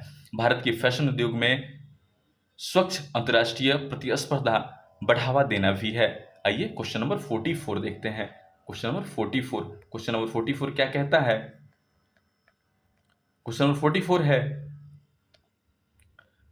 क्षय रोग के संबंध में निम्नलिखित कथनों पर विचार कीजिए। क्षय रोग यानी टीबी, यह माइकोबैक्टीरियम लेप्रिसी जीवाणु के कारण होता है। यह टीबी के समान लक्षणों में बुखार, थकान और वजन का घटना शामिल है। यह संक्रमित वायु के खांसने छींकने से निकलने वाली बूंदों के माध्यम से फैल सकती है। इसका सही आंसर हो जाएगा बी। ठीक है, टीबी रोग जो होता है ना, लेप्री से नहीं होता है, माइक्रोबैक्टीरियम ट्यूबरकुलोसिस से होगा। ठीक है, माइक्रोबैक्टीरियम ट्यूबरकुलोसिस से होगा। ठीक है, टीबी किससे होगा? माइक्रोबैक्टीरियम ट्यूबरकुलोसिस से, न कि लेप्री से होगा। ठीक है, टीबी में सामान्यतः वजन घटना है, लगातार बुखार होता है, रात में पसीना आता है, खांसी होती है। ये लक्षण आमतौर पर संक्रमण के प्रति शरीर की प्रतिरक्षा का संकेत देता है। तीसरा ऑप्शन है, टीबी अत्यधिक संक्रमित होता है, जो संक्रमित व्यक्ति के खांसने, छींकने या बात करने से श्वसन बूंदों के माध्यम से फैलता है। एक बड़ा सार्वजनिक स्वास्थ्य जोखिम पैदा करता है, खास करके भीड़ भाड़ वाले या कम हवादार वाले इलाकों में। आइए क्वेश्चन नंबर 45 देखते हैं। क्वेश्चन नंबर 45 क्या है? क्वेश्चन नंबर 45 है, किस राज्य सरकार द्वारा महिलाओं के खिलाफ बलात्कार जैसे गंभीर आरोपों से निपटने के लिए अपराजित महिला और बाल विधेयक पेश किया गया है? पहला ऑप्शन है तेलंगाना, दूसरा ऑप्शन है गुजरात, तीसरा ऑप्शन है हरियाणा, चौथा ऑप्शन है तेलंगाना। इसका सही आंसर हो जाएगा, क्या जानते हैं आप? पश्चिमी बंगाल। पश्चिम बंगाल बहुत हरामी राज्य है। पश्चिम बंगाल विधानसभाओं ने कोलकाता में एक डॉक्टर के साथ हुए बलात्कार और हत्या सहित यौन हिंसा की हाल ही की घटनाओं के जवाब में अपराजिता महिला और बाल पश्चिम चंबल बंगाल आपराधिक कानून विधेयक 2024 पारित किया है। ठीक है, आइए क्वेश्चन नंबर 46 देखते हैं। 46 है, 46 क्वेश्चन कह रहा है, हाल ही में बिहार के किस जिले में बिहार प्रथम खेल एकेडमी और बिहार खेल विश्वविद्यालय का उद्घाटन किया गया है? पहला है क्वेश्चन है नालंदा, दूसरा ऑप्शन है पश्चिम चंपारण, तीसरा ऑप्शन है बेगूसराय, चौथा ऑप्शन है वैशाली। ठीक है, इसका सही आंसर हो जाएगा नालंदा। ठीक है, नालंदा नीतीश कुमार का जिला है, यहां से नीतीश कुमार यहीं के रहने वाले हैं। ठीक है, बिहार प्रथम खेल एकेडमी और बिहार खेल विश्वविद्यालय दोनों का उद्घाटन राजगीर में किया गया है, जो बिहार के नालंदा जिला में स्थित है। आइए क्वेश्चन नंबर 47 देखते हैं। 47 क्या कहता है क्वेश्चन? मौर्य प्रशासन की कौन सी विशेषताओं अर्थशास्त्र में वर्णित राज्य तत्वों के सप्तांग सिद्धांत को सर्वोत्तम रूप से प्रतिबिंबित करता है? पहला ऑप्शन है शाही परिवार से प्रांतीय गवर्नरों कुमार आर्य की नियुक्ति, साम्राज्य का जनपदों और अन्य प्रशासनिक इकाइयों में विभाजन, तीसरा ऑप्शन है एक परिष्कृत गुप्तचर और खुफिया तंत्र की स्थापना, चौथा ऑप्शन है अध्यक्षों की देखभाल में विशेष आर्थिक विभागों का निर्माण। इसका सही आंसर हो जाएगा बी, साम्राज्य का जनपद और अन्य प्रशासनिक इकाइयों में साम्राज्य का जनपदों और अन्य प्रशासनिक इकाइयों में विभाजन। आइए क्वेश्चन नंबर 48 देखते हैं। क्वेश्चन नंबर 48 है, निम्नलिखित में से किस विदेशी विवरण में गुप्त काल के दौरान महिलाओं द्वारा आत्मदाह की प्रथा का उल्लेख है? पहला ऑप्शन है प्लिनी, दूसरा ऑप्शन है मेगास्थनीज, तीसरा ऑप्शन है फाहियान, चौथा ऑप्शन है वेन्सोंग। इसका सही आंसर हो जाएगा फाहियान। चीनी बौद्ध यात्री फाहियान, ठीक है, ने गुप्त काल के दौरान महिलाओं द्वारा आत्मदाह की परंपरा का उल्लेख अपनी विदेशी यात्रा वृत्तांत में किया है। फाहियान चंद्रगुप्त द्वितीय के शासनकाल में भारत आए थे और उन्होंने भारतीय समाज के विभिन्न पहलुओं का विवरण दिया है, जिसमें सती प्रथा जैसी सामाजिक प्रथाएं भी शामिल है। आइए क्वेश्चन नंबर 49 देखते हैं। क्वेश्चन नंबर 49 है, ऋग्वेद में दशराज के युद्ध से संबंधित निम्नलिखित कथनों पर विचार कीजिए। यह यमुना नदी के तट पर लड़ा गया था। यह भारतीय और जनजातियों के संघ जिसमें पुरु तथा ध्रुव शामिल के बीच संघर्ष हुआ था। इसका सही आंसर हो जाएगा बी, केवल 2। ठीक है। ऋग्वेद के मंडल सप्तम में उल्लेखित प्रति दशराज योद्धा का युद्ध रावी नदी के तट पर लड़ा गया था। रावी नदी के तट पर, ठीक है, रावी नदी के तट पर लड़ा गया था। दूसरा ऑप्शन सही है। आइए क्वेश्चन नंबर 50 देखते हैं। क्वेश्चन नंबर 50 है, देखिए वीडियो थोड़ा लंबा हो रहा है, आप वीडियो को पूरा देखिए, ठीक है, और अपने दोस्तों के बीच सब्सक्राइब कीजिए, शेयर कीजिए, लाइक कीजिए, कमेंट कीजिए। मेरा वीडियो कैसा है आप सभी कमेंट करके बताइए। 50वां क्वेश्चन है, यानी 50 नंबर क्वेश्चन, मेगालिथ संस्कृति के संबंध में निम्नलिखित कथनों पर विचार कीजिए। पहला ऑप्शन है, मेगालिथ या महापाषाण कालों में, महापाषाण स्तर में काले और लाल मृद भांड के प्रयोग का साक्ष्य नहीं है। मेगालिथिक या महापाषाणी कालीन समाज काफी हद तक बहुजातीय था, जैसा कि अनेक आंतरिक और बाह्य दोनों प्रकार के शवाधान प्रथाओं में परिलक्षित होता है। इसका सही आंसर जो है ना, डी हो जाएगा। पूछिए कैसे, न तो एक सही है, नहीं दोनों। निम्नलिखित में विचार कीजिए कौन सा सही है। न तो एक सही है और न ही दो, पहला गलत है। मेगालिथिक संस्कृति में मिट्टी के बर्तनों का विकास धातु विज्ञान के साथ साथ हुआ, जिसमें काले और लाल जो है ना, काले और लाल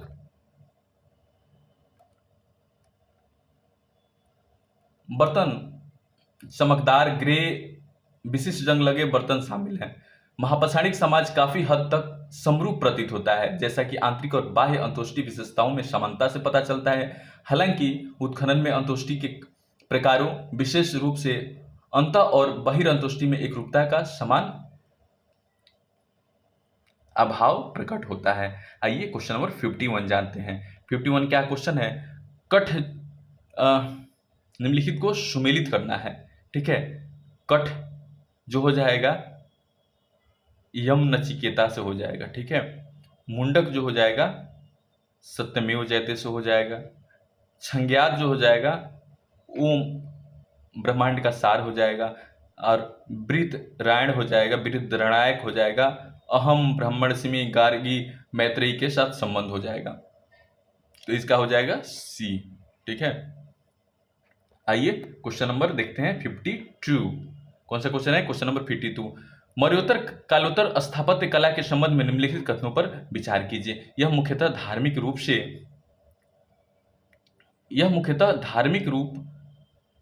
धार्मिक स्वरूप की है और प्रमुख रूप से जैन धर्म से संबंधित है।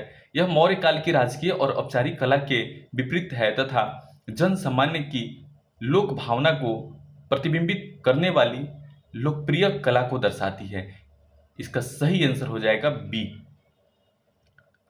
यद्यपि मौर्योत्तर काल की वास्तुकला मुख्य रूप से धार्मिक स्वरूप की थी, लेकिन इसका मुख्य संबंध जैन धर्म से नहीं था। इस काल में बौद्ध धर्म जैसे स्तूप, चैत्य और विहार और हिंदू धर्म से संबंधित वास्तुकला में महत्वपूर्ण विकास हुआ।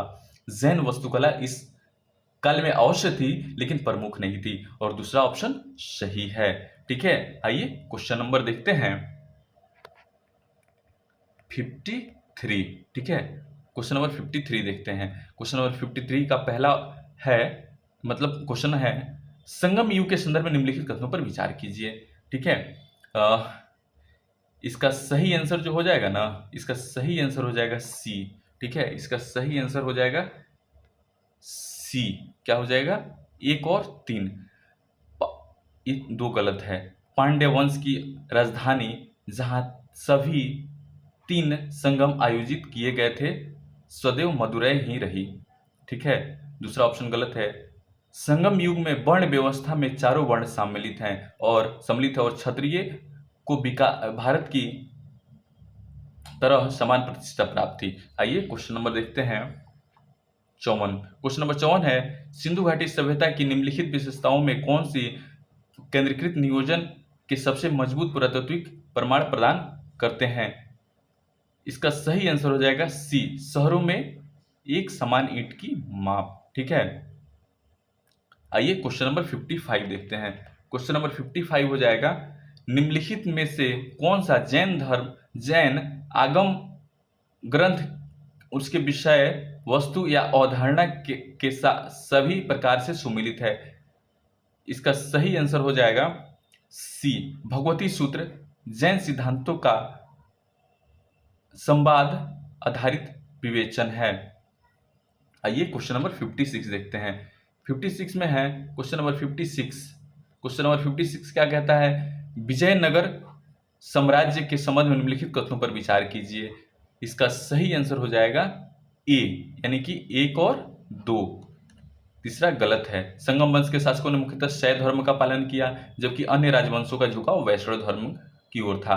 दूसरा है, लोगों को अपनी पसंद का धर्म अपनाने की स्वतंत्रता थी। हाँ, विजयनगर साम्राज्य में लोग अपनी मनपसंद धर्म को अपना सकते थे। आइए क्वेश्चन नंबर 55 देखते हैं। मुगल कला और स्थापत्य कला के निम्नलिखित कथनों पर विचार कीजिए। इसका सही आंसर हो जाएगा 57 का सी नंबर। ठीक है, 1 और 2 दोनों सही है। हुमायूं का मकबरा ताजमहल का पूर्ववर्ती है माना जाता है। बुलंद दरवाजा अकबर की गुजरात पर विजय की स्मृति में बनवाया गया था। ठीक है, आइए क्वेश्चन नंबर 58 देखते हैं। 58 क्वेश्चन नंबर 58 में क्या कहता है? क्वेश्चन नंबर 58 में कहता है, आईने अकबरी अब्दुल फजल द्वारा लिखी गई थी। पातशाहनामा अब्दुल हमीद लाहौरी द्वारा लिखी गई थी।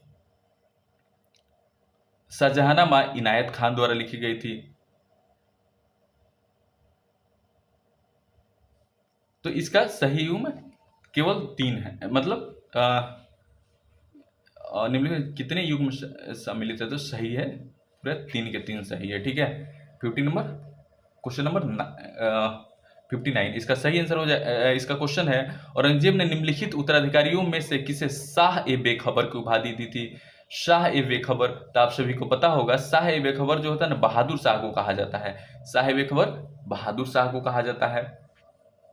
आइए क्वेश्चन नंबर 60 देखते हैं। क्वेश्चन नंबर 60 है, 10वीं शताब्दी तक 12 अलवारों के भक्तिपूर्ण भजनों को निम्नलिखित में से किसे संकलन में संग्रहित किया गया था? ठीक है, इसका सही आंसर हो जाएगा बी, नलियारा दिव्य प्रबंधन। नलियारा दिव्य प्रबंधम। आइए क्वेश्चन नंबर 61 देखते हैं। किस सेनापति ने 711 ईस्वी में सिंध पर विजय प्राप्त की और उसे खलीफा के क्षेत्र में मिला लिया? इसका सही आंसर हो जाएगा सी, मोहम्मद बिन कासिम।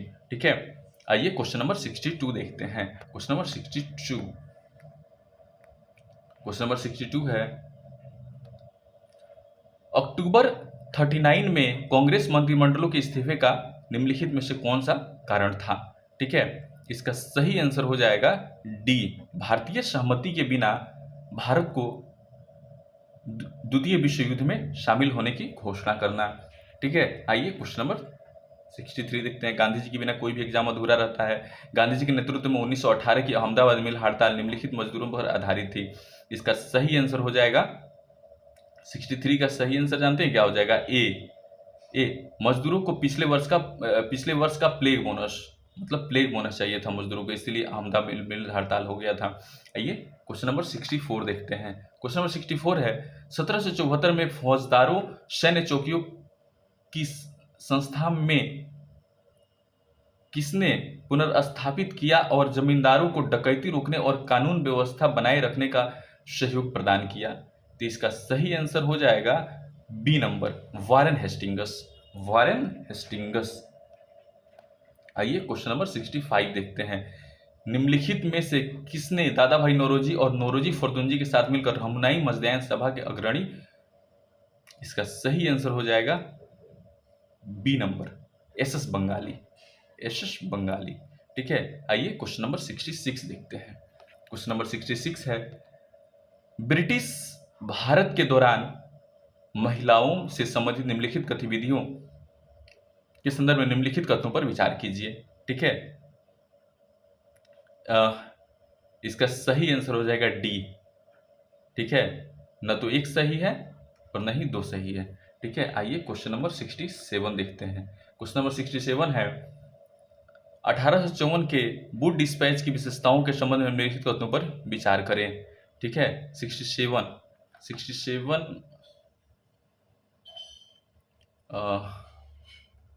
इसका सही आंसर हो जाएगा, दोनों सही है इसमें, ठीक है, क्योंकि इसने भारत में शिक्षा का उद्देश्य यूरोपियन ज्ञान पर प्रसार घोषित किया था। इसने शिक्षा के क्षेत्र में निजी प्रयासों को प्रोत्साहित करने के लिए पहली बार अनुदान की पहली बार 1 लाख जो रुपया था ना, इसी में आया था, ठीक है। और आइए क्वेश्चन नंबर 68 देखते हैं। क्वेश्चन नंबर 68 है, भारतीय शासकों के आंतरिक मामलों में सक्रिय रूप से शामिल होने वाली पहला यूरोपियन कौन सा था? इसका सही आंसर हो जाएगा Joseph Francois Dupleix, Joseph Francois Dupleix, ठीक है। आइए 39 देखते हैं, 69 देखते हैं। निम्नलिखित सामाजिक मुद्दों पर विचार कीजिए, ठीक है।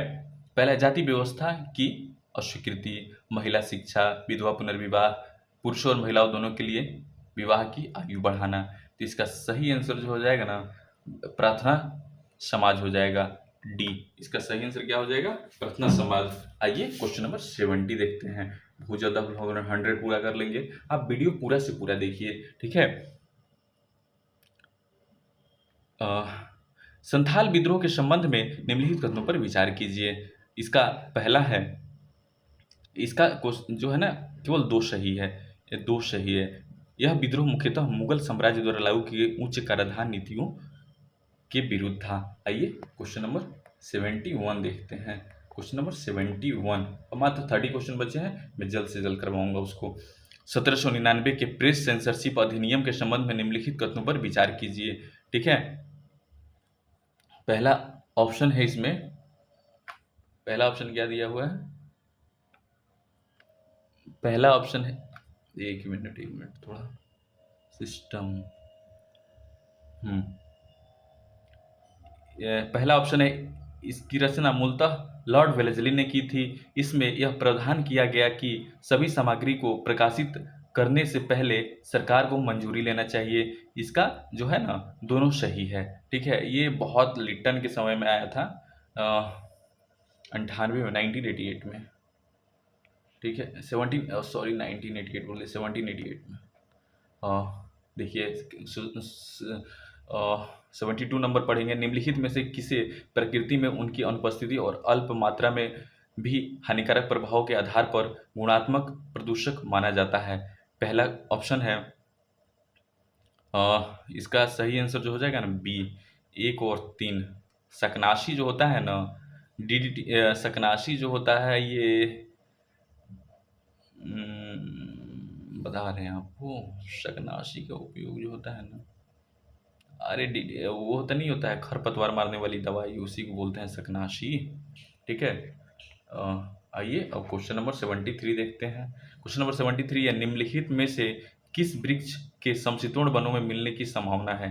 ठीक है, तो इसका 73 का जो हो जाएगा ना, डी हो जाएगा, सभी वृक्ष मिलते हैं, ओक, मेपल, कॉटनवुड, ये हो जाएगा रोडोडेंड्रन, ठीक है। 74 में देखते हैं, एक स्थलीय खाद्य श्रृंखला में जो प्राणी विशेष रूप से पौधों पर निर्भर होते हैं, उन्हें निम्नलिखित में से किस में वर्गीकृत किया जाएगा? ठीक है, पहला ऑप्शन हो जाएगा,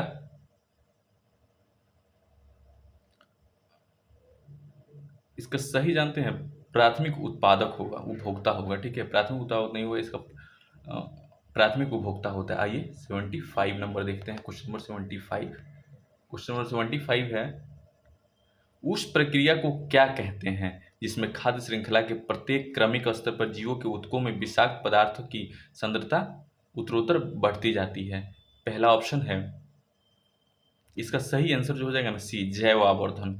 जैव आवर्धन, जैव आवर्धन उस प्रक्रिया को कहते हैं जिसके द्वारा किसी विषाक्त पदार्थ जैसे भारी धातु जैसे पारा या अस्थायी कार्बन प्रदूषक जैसे डीटी की सांद्रता खाद्य श्रृंखला के प्रत्येक पोषण स्तर पर उत्तरोत्तर बढ़ती जाती है। आइए क्वेश्चन नंबर अब हम देखते हैं 76 में क्या कहता है ना कि निम्नलिखित प्रक्रियाओं पर विचार कीजिए, प्रकाश संश्लेषण, शोषण, कार्बनिक पदार्थों का क्षय, ज्वालामुखी। इसका सही आंसर जो हो जाएगा, सी हो जाएगा, 2, 3, 4। इसका सही आंसर क्या हो जाएगा? 2, 3, 4 हो जाएगा, ठीक ना। श्वसन प्रक्रिया के दौरान जीवित जीव जैसे पौधे, जानवर और सूक्ष्म जीव जब ऊर्जा प्राप्त करने के लिए ग्लूकोज को तोड़ते हैं तो वे वातावरण में कार्बन डाइऑक्साइड छोड़ते हैं, ठीक है। सजीव पदार्थ के विघटन के समय जब बैक्टीरिया और फफूंद मृत पौधों और जानवरों को अपशिष्ट अपघटित करते हैं, तब भी कार्बन डाइऑक्साइड उत्सर्जित होते हैं। ज्वालामुखी विस्फोट और भूतापीय प्रक्रियाओं के दौरान भी वायुमंडल में कार्बन डाइऑक्साइड उत्सर्जित किए जाते हैं। आइए क्वेश्चन नंबर 77 देखते हैं। क्वेश्चन नंबर 77 है, काष्ठ स्थलाकृति के संबंध में निम्नलिखित कथनों पर विचार कीजिए। ठीक है, ऐसी स्थलाकृति केवल उष्णकटिबंधीय और समशीतोष्ण वातावरण में पाई जाती है। दूसरा ऑप्शन है, विश्व की आधी से अधिक जनसंख्या काष्ठ क्षेत्रों में जल पर निर्भर प्राप्त करती है। इसका दोनों सही है, यानी कि कौन सा गलत दिया हुआ है, तो यानी कि दोनों जो है गलत है। ठीक है, आइए क्वेश्चन नंबर 78 देखते हैं। क्वेश्चन नंबर 78 है, जलोढ़ मिट्टी के संबंध में निम्नलिखित कथनों पर विचार कीजिए। ठीक है, भांगर पुरानी जलोढ़ मिट्टी है और कांकर नामक कैल्शियम निक्षेप से निर्माण होती है। खादर बाढ़ के मैदानों में नवीन निक्षेप होता है और यह उपजाऊ होता है। इसमें जो होता है ना, दोनों सही है। ठीक है, आइए क्वेश्चन नंबर देखते हैं 79। 79 में क्या कहता है, 79 में क्या कहता है, पूरा क्वेश्चन देखिए। ठीक है, 79 एक मिनट, 79 में क्या कहता है, निम्नलिखित युग्मों पर विचार कीजिए। ठीक है, इसका सही आंसर जो हो जाएगा ना, बी हो जाएगा। 2 और 3 सही युग्म है, तीसरा जो है गलत है, तीसरा गलत है। आइए क्वेश्चन नंबर 80 देखते हैं। क्वेश्चन नंबर 80 हम लोग बहुत जल्द 100 करेंगे। क्वेश्चन नंबर 80 पहुंच गए। वायु को संपूर्णतः तृप्त कार्बन माना जाता है, संतृप्त कब माना जाता है। ठीक है, वायु को पूर्णतः संतृप्त कब माना जाता है, जब सापेक्ष आर्द्रता 100% तक पहुंच जाती है। सही आंसर बी है, जब सापेक्ष आर्द्रता 100% तक पहुंच जाती है। आइए क्वेश्चन नंबर 81 देखते हैं। क्वेश्चन नंबर 81 क्या है, पृथ्वी की प्रॉपर्टी के संबंध में निम्नलिखित कथनों में से कौन सा कथन गलत है। 81, ठीक है, 81 का डी हो जाएगा आंसर। 1 2 3, यह बाह्य पतली परत है जिसकी मोटाई 200 किलोमीटर तक है। महाद्वीपीय भूप्रपट्टी का निर्माण बेसाल्टिक चट्टानों से हुआ है। महासागरीय तल ग्रेनाइट चट्टान से निर्मित है। इसका सही आंसर क्या हो जाएगा, 3। ठीक है, आइए क्वेश्चन नंबर 82 देखते हैं। 82, ठीक है, 82 में क्या है, निम्नलिखित में से कौन सा कथन मुंबई और कोलकाता जैसे महासागरीय शहरों के आसपास विनिर्माण उद्योगों के स्थानिक समूह को सर्वाधिक उपयुक्त ढंग से वर्णित करता है। ठीक है, 82, ठीक है, इसका सही आंसर हो जाएगा बी, ऐतिहासिक विकास, परिवहन, श्रम उपलब्धता और शहरीकरण। आइए देखते हैं क्वेश्चन नंबर 83। ठीक है, 83 क्या है, 83 में दिया हुआ है, निम्नलिखित तथ्यों पर विचार कीजिए। 2001 की जनगणना के अनुसार भारतीय राज्यों में पश्चिम बंगाल में सबसे अधिक जनसंख्या घनत्व है। कायिक घनत्व अशोषित घनत्व की तुलना में कृषि योग्य भूमि पर दबाव की अधिक सटीक तस्वीर प्रस्तुत करता है। इसका सही आंसर जो हो जाएगा 83 का सी हो जाएगा। निम्नलिखित में कौन सा सही है, तो 1 सही है और 2 सही है। ठीक है, आइए क्वेश्चन नंबर 84 देखते हैं। 84 में क्या लिखा हुआ है, निम्नलिखित में से कौन सा कृषि घनत्व का सर्वाधिक उपयुक्त वर्णन होता है। ठीक है, 84 अब देखते हैं। 83 तो हो गया था, 84 का जो होगा ना, बी आंसर सही होगा। कृषि जनसंख्या को शुद्ध कृषि योग्य भूमि से विभाजित करना है। ठीक है, आइए क्वेश्चन नंबर 85 देखते हैं। 85 में क्या लगता है, 85 है, उत्तर भारत की तुलना में दक्षिण भारत में खरीफ, रबी और जायद फसलों के बीच का कम अंतर क्या होगा। इसका सही आंसर हो जाएगा 85 का पहला ऑप्शन क्या है, 85 का सही आंसर जो हो जाएगा डी हो जाएगा। ठीक है, डी हो जाएगा। दक्षिण भारत में वर्ष भर उच्च तापमान के कारण उष्णकटिबंधीय फसलें वर्ष के किसी भी समय उगाई जा सकती है। ठीक है, आइए क्वेश्चन नंबर 86 देखते हैं। 86 में क्या दिया हुआ है, 86 में दिया हुआ है, एक मिनट, 86 में दिया हुआ है, जनसांख्यिकी जाल के संबंध में निम्नलिखित कथनों पर विचार कीजिए। ठीक है, इसका सही आंसर हो जाएगा बी। कौन सा कथन गलत दे रहा है ना, तो इसका गलत कथन जो हो जाएगा ना, बी हो जाएगा। ठीक है, सही आंसर इसका 1 हो जाएगा और गलत क्या हो जाएगा, बी हो जाएगा। ठीक है, आइए क्वेश्चन नंबर देखते हैं 87। क्वेश्चन नंबर 87, ठीक है, 87 में क्या दिया हुआ है, निम्नलिखित में से कौन सा भारतीय हीरा उद्योग के लिए डायमंड इम्प्रेस्ड ऑथराइजेशन योजना के महत्व को सर्वोत्तम रूप से दर्शाता है? इसका सही आंसर हो जाएगा डी। ठीक है, भारत की स्थिति को हीरा प्रसंस्करण और निर्यात के वैश्विक केंद्र के रूप में सुदृढ़ करता है। आइए क्वेश्चन नंबर 88 देखते हैं। 88 में क्या दिया हुआ है? भारत में पन्ना, पारा, पल्ली, नगला और धानी शब्द आमतौर पर निम्नलिखित में से किसमें संबंधित है? इसका सही आंसर हो जाएगा 88 का सी, ग्रामीण बस्तियों या बस्तियों का स्थानिक नाम। भारत के अनेक क्षेत्रों में एक ही नाम वाली बस्तियां को भौगोलिक रूप से अलग अलग भागों में विभाजित हो सकती है। इन छोटे छोटे भागों को स्थानीय भाषा में पन्ना, पारा, पल्ली, नगला या ढाणी आदि कहा जाता है। अक्सर ऐसे विभाजित सामाजिक या जनजातीय समूहों के आधार पर होते हैं। ये एक बड़े गांव के भीतर ही स्थित होते हैं। आइए क्वेश्चन नंबर 89 देखते हैं। 89 क्वेश्चन में क्या कहता है? महासागरों के गहरे भागों में प्राथमिक उत्पादन लगभग नगण्य रहता है। इसका सही आंसर हो जाएगा सूर्य प्रकाश की अनुपस्थिति के कारण। क्या आंसर हो जाएगा? सूर्य प्रकाश की अनुपस्थिति के कारण। आइए क्वेश्चन नंबर 90 देखते हैं। क्वेश्चन नंबर 90 का आंसर है निम्नलिखित में कौन सा आग्नेय चट्टान के उदाहरण है? क्वेश्चन नंबर 90 का हो जाएगा ए। ठीक है, 1 और 2 बेसाल्ट ग्रेनाइट। ठीक है, बेसाल्ट और ग्रेनाइट। आइए क्वेश्चन नंबर देखते हैं 91। क्वेश्चन नंबर 91 में क्या कहता है? क्वेश्चन नंबर 91 कह रहा है निम्नलिखित से कौन सी स्थिति बर्फ के निर्माण के लिए अधिक जुड़ी हुई है? ठीक है, तो 91 का आंसर हो जाएगा सी, पछाव बादलों के साथ शून्य से नीचे का तापमान। ठीक है, आइए क्वेश्चन नंबर 92 देखते हैं। क्वेश्चन नंबर 92 में कहता है इन रोड परियोजना के संबंध में निम्नलिखित में कथनों पर विचार कीजिए। ठीक है, 91 इसका सही आंसर हो जाएगा सी, 1 और 2 दोनों। इसे भारत के उत्तर पूर्व में उत्पादित प्राकृतिक रबड़ की गुणवत्ता बढ़ाने के लिए 100 करोड़ की वित्तीय सहायता के साथ लॉन्च किया गया है। यह भारतीय रबड़ बोर्ड द्वारा क्रियान्वित एक विश्व स्तर पर अनूठी पहल है। आइए क्वेश्चन नंबर 93 देखते हैं। 93 कहता है आयुष्मान भारत प्रधानमंत्री जन आरोग्य के संबंध में निम्नलिखित कथनों पर विचार कीजिए। क्वेश्चन नंबर 93 इसका सही आंसर हो जाएगा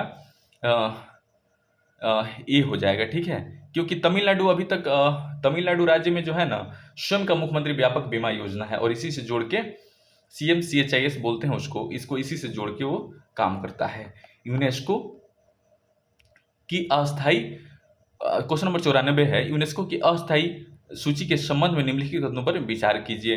इसका सही आंसर हो जाएगा 94 का बी हो जाएगा। केवल दो सही है। प्रत्येक 10 वर्ष में अंतिम सूची की समीक्षा की जाती है। ठीक है, जिसमें संशोधन की अनुमति होती है। आइए क्वेश्चन नंबर देखते हैं 95। अब बहुत जल्द हम लोग 100 पे पहुंचेंगे। निम्नलिखित में से कौन सा राष्ट्रीय शिक्षा नीति का प्रमुख उद्देश्य है? इसका सही आंसर होगा 95 का बी, प्राथमिक स्तर पर बहुभाषी शिक्षा को बढ़ावा देना।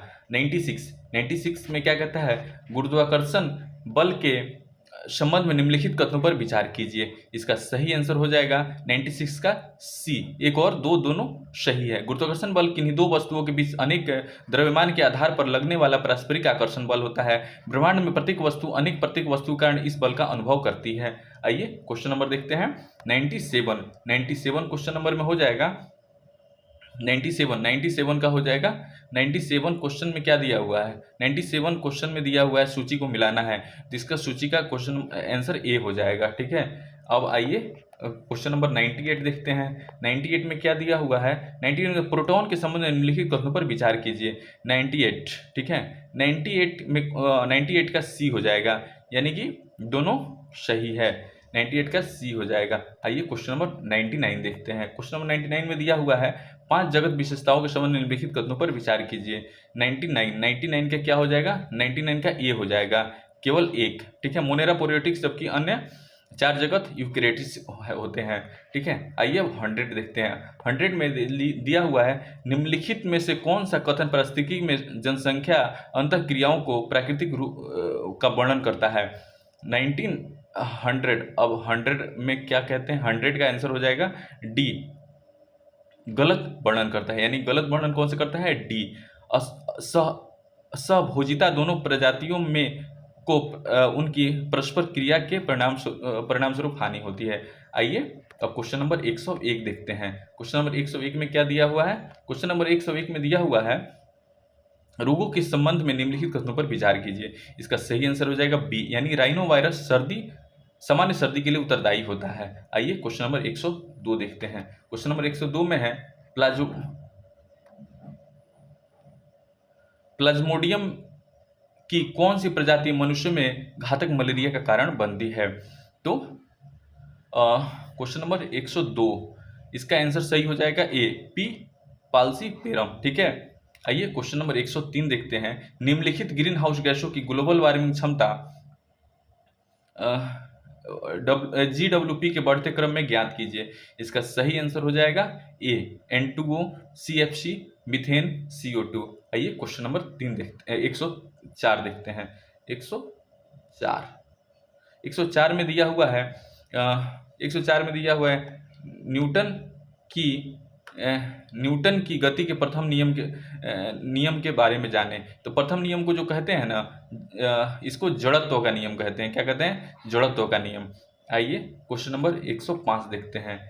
किस वर्ष तक भारत अपना अंतरिक्ष स्टेशन होगा जिसे भारतीय अंतरिक्ष स्टेशन के नाम से जाना जाएगा? इसका सही आंसर हो जाएगा 2035 तक। कब तक होगा? 2035 तक होगा। आइए क्वेश्चन नंबर 106 देखते हैं। किस कंपनी ने ब्लाइंड साइट नामक एक उपकरण लॉन्च किया है जो जन्म से अंधे व्यक्ति को पहली बार दृष्टि का अनुभव करने में सक्षम होगा?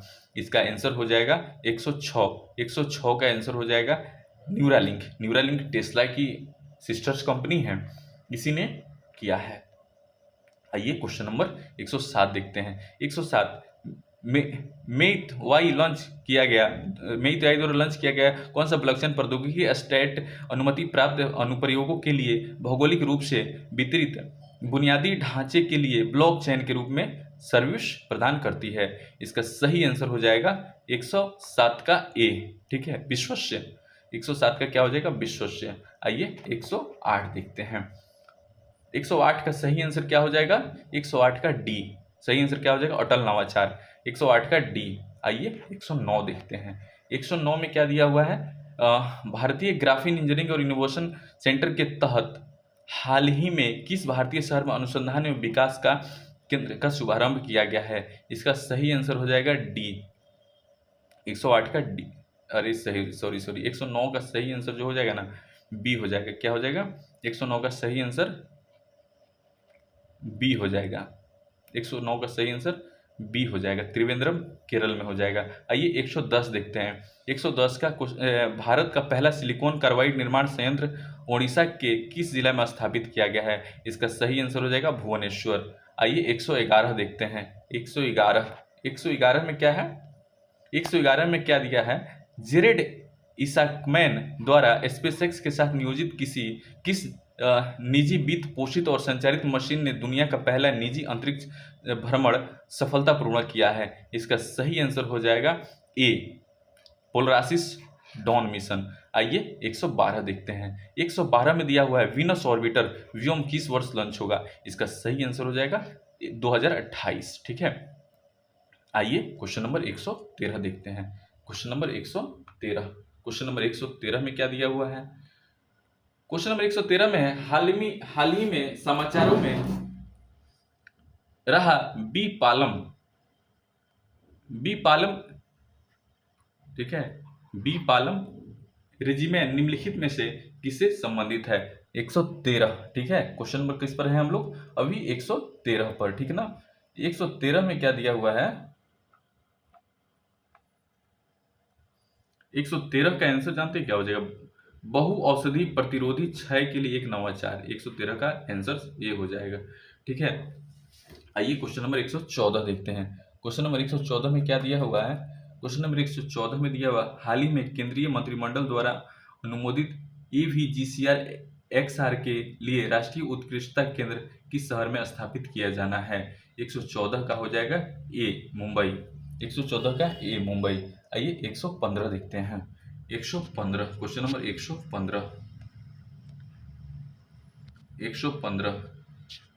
115 में एंट्रिकिस कॉर्पोरेशन के संबंध में निम्नलिखित कथन में से कौन सा कथन सही है? इसका सही आंसर हो जाएगा सी। एक और दो दोनों सही है। आइए क्वेश्चन नंबर 116 देखते हैं। 116 में क्या दिया हुआ है? 116 क्वेश्चन है, निम्नलिखित में से कौन सा कथन अनुमानसिक अभियांत्रिकी का अनुप्रयोग या तकनीक में सटीक वर्णन करता है? इसका सही आंसर हो जाएगा बी। ठीक है, इसका सही आंसर हो जाएगा बी। वीडियो लंबा हो रहा है इसीलिए हम केवल आंसर पर टिक मार देते हैं, आप लोग पढ़ लीजिएगा। ठीक है, अब बाकी 117 का 2047, 117 में क्या दिया हुआ है? 2047 तक परमाणु उत्पादन में भारत का लक्ष्य क्या होगा? इसका सही आंसर हो जाएगा 100। ठीक है, 118 का आंसर हो जाएगा 118 का बी। ठीक है, केवल दो, वाईफाई और लाईफाई। ठीक है, 118 119 क्वेश्चन अपर ऊपर कर लेते हैं। 119 का क्या हो जाएगा? ए। एक और दो दोनों। आइए 120 जानते हैं। 120 किस कंपनी ने अपने भाषा मॉडल के नवीनतम संस्करण लामा 4 लॉन्च किया है? इसका आंसर सही हो जाएगा मेटा। क्या हो जाएगा? मेटा ने किया हुआ है। ठीक है, 120। आइए 121 देखते हैं। अस्थायी सेना रखने वाला प्रथम भारतीय शासक कौन था? इसका सही आंसर जो है ना, बिनबिसार था। कौन था? बिनबिसार। 121 हो गया। आइए अब 122 देखते हैं। 122, नंद वंश के संस्थापक महापद्मन ने निम्नलिखित में से कौन सी उपाधि धारण नहीं की थी? ठीक है, कौन सी उपाधि ने अग्रमीज की उपाधि नहीं धारण की थी? ठीक है, आइए 123 देखते हैं कि निम्नलिखित में से किस शासक ने नालंदा महाविहार के कामकाज को समर्थन देने के लिए 100 गायों का राजस्व प्रदान किया था? इसका सही आंसर हो जाएगा हर्षवर्धन। क्या हो जाएगा? हर्षवर्धन। आइए 124 देखते हैं। 124 में निम्नलिखित में से किसे आचार्य बौद्ध धर्म विश्वकोश माना जाता है? इसका सही हो जाएगा दीपांकर श्रीज्ञान को। किसको? दीपांकर श्रीज्ञान को। आइए 125 देखते हैं। 125 में से क्या है? 125 में 125 में क्या है? निम्नलिखित में कौन सा मध्यकालीन शासक उस समय शासन कर रहा था जब तुगलकी खां ने विद्रोह नेतृत्व किया था? 125 का आंसर हो जाएगा ए। क्या हो जाएगा? ए, बलबन। 126, बिहार में तुर्क शासन किस वर्ष स्थापित हुआ था जिसने इस क्षेत्र में मुस्लिम राजनीतिक प्रभुत्व की शुरुआत की थी? यानी कि किस वर्ष शुरुआत हुआ था? 1198 में, 1198 में। ठीक है, बिहार में निम्नलिखित में से किस बहावी नेता को आजीवन कारावास की सजा मिली थी?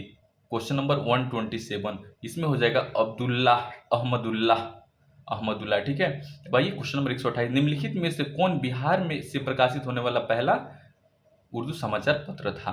तो इसका आंसर हो जाएगा नूरुल अनवर। कौन सा हो जाएगा? नूरुल अनवर। ठीक है, अब आइए क्वेश्चन नंबर 129 देखते हैं।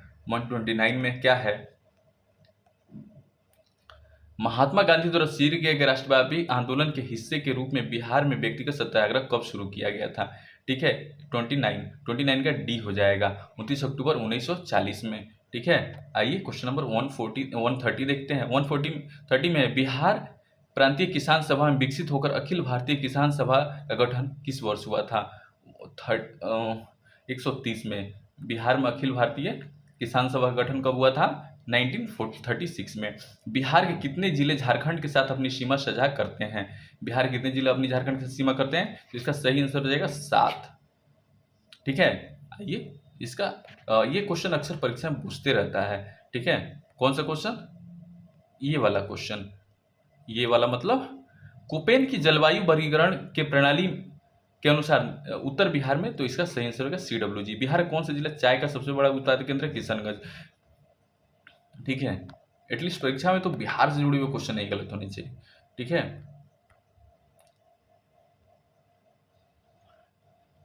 निम्नलिखित में से किस जिले में सबसे कम औसत वर्षा होती है? क्वेश्चन नंबर है 134 का हुआ जाएगा औरंगाबाद। बारिश से नहीं होता है, उधर गया से सटा हुआ जो क्षेत्र है ना, उधर बारिश की संभावना बहुत कम होती है। क्वेश्चन नंबर 135 देखेंगे। क्वेश्चन नंबर 135 में क्या दिया हुआ है? बिहार के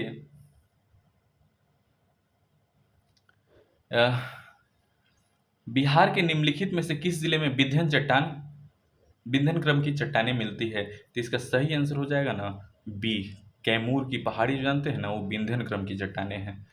आइए अब क्वेश्चन नंबर देखते हैं 136। ठीक है, 136।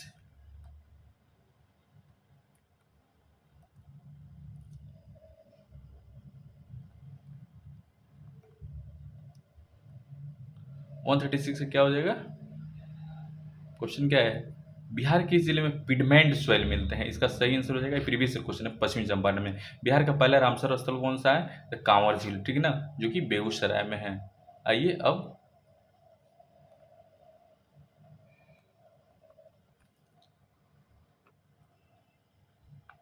37 देखते हैं। 37 हो गया ना कांवर झील वाला, अब 38 देखेंगे ना। 138। बिहार में 25-26 के लिए किस अधिक आवंटन हुआ है? शिक्षा के लिए, ठीक है ना, शिक्षा के लिए सबसे अधिक आवंटन किया गया है। और अब बताइए 39 देखते हैं, 139। बिहार में 2025 निम्नलिखित किस बुनियादी ढांचा परियोजना की घोषणा की गई है? ठीक है, 39 का हो जाएगा सी, रक्सौल और सुल्तानगंज में ग्रीन फील्ड हाईवे, ठीक ना, ग्रीन फील्ड हाईवे। अब 40 देखेंगे, 40 क्या है? बिहार बजट 2025-26 में सकल राज्य घरेलू उत्पाद में बिहार का ये सकल घरेलू उत्पाद के प्रतिशत के रूप में लक्षित राजकोषीय घाटा कितना है? राजकोषीय घाटा हो जाएगा 3, हो जाएगा 3.0% हो जाएगा। आइए 31 देखते हैं।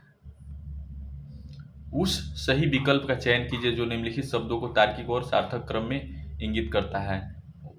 141, 141, ठीक है,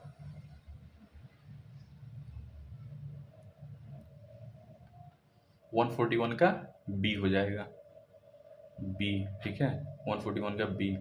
और आइए 142 देखते हैं। 142, 142 का क्या आंसर हो जाएगा? 142 का आंसर हो जाएगा बी, क्या हो जाएगा? बी, 142 का बी हो जाएगा। आइए 143 देखते हैं। 143, 143 क्या ऑप्शन हो जाएगा? 143 का ऑप्शन हो जाएगा बी, 143 का बी, गोरैया। 144 का क्या ऑप्शन हो जाएगा? 144 का हो जाएगा दिया हुआ है ना 14 फरवरी, फेब, ठीक है, 14 फेब दिया हुआ है, 14 फेब।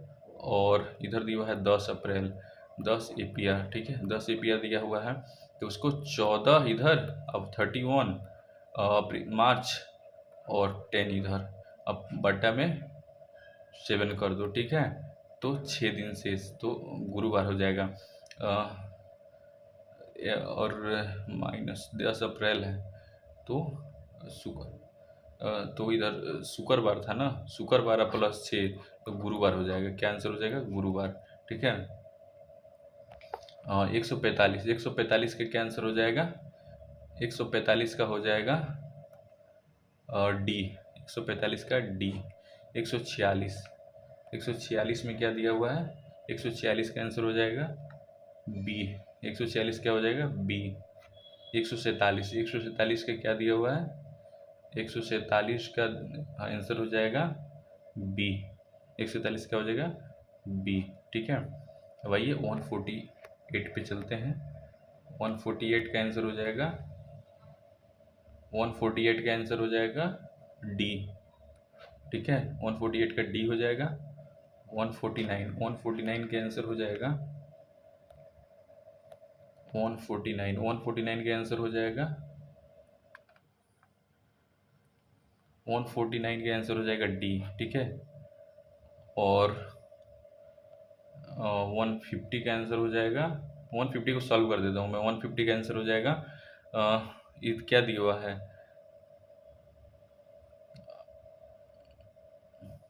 1 2 3, ठीक है। और दूसरा अनुपात क्या दिया हुआ है? मान लेंगे x 2x 3x, ठीक है, 3x मान लेंगे। और उसके बाद हो जाएगा x + 10/2x + 10 = 3/5, ठीक है, बराबर हो जाएगा या 5x + 50 बराबर 6x प्लस 30, इसलिए x plus 2x plus 3x बराबर 6x बराबर 6 इंटू 2, ठीक है, बराबर हो जाएगा 120, यानी कि इसका आंसर हो जाएगा 120, सी इसका आंसर हो जाएगा 120, ठीक है, 120 सी आंसर हो जाएगा। थैंक यू दोस्तों, आप सब ने बहुत अच्छा लगा। आप सब जरूर ध्यान देंगे, वीडियो को लाइक सब्सक्राइब और शेयर करेंगे। मुझे उम्मीद है कि आप लोगों के लिए ये वीडियो लाभप्रद होगा। ये वीडियो है 15 का 1 यानी फुल एंड टेस्ट KGS, ठीक है। Thank you.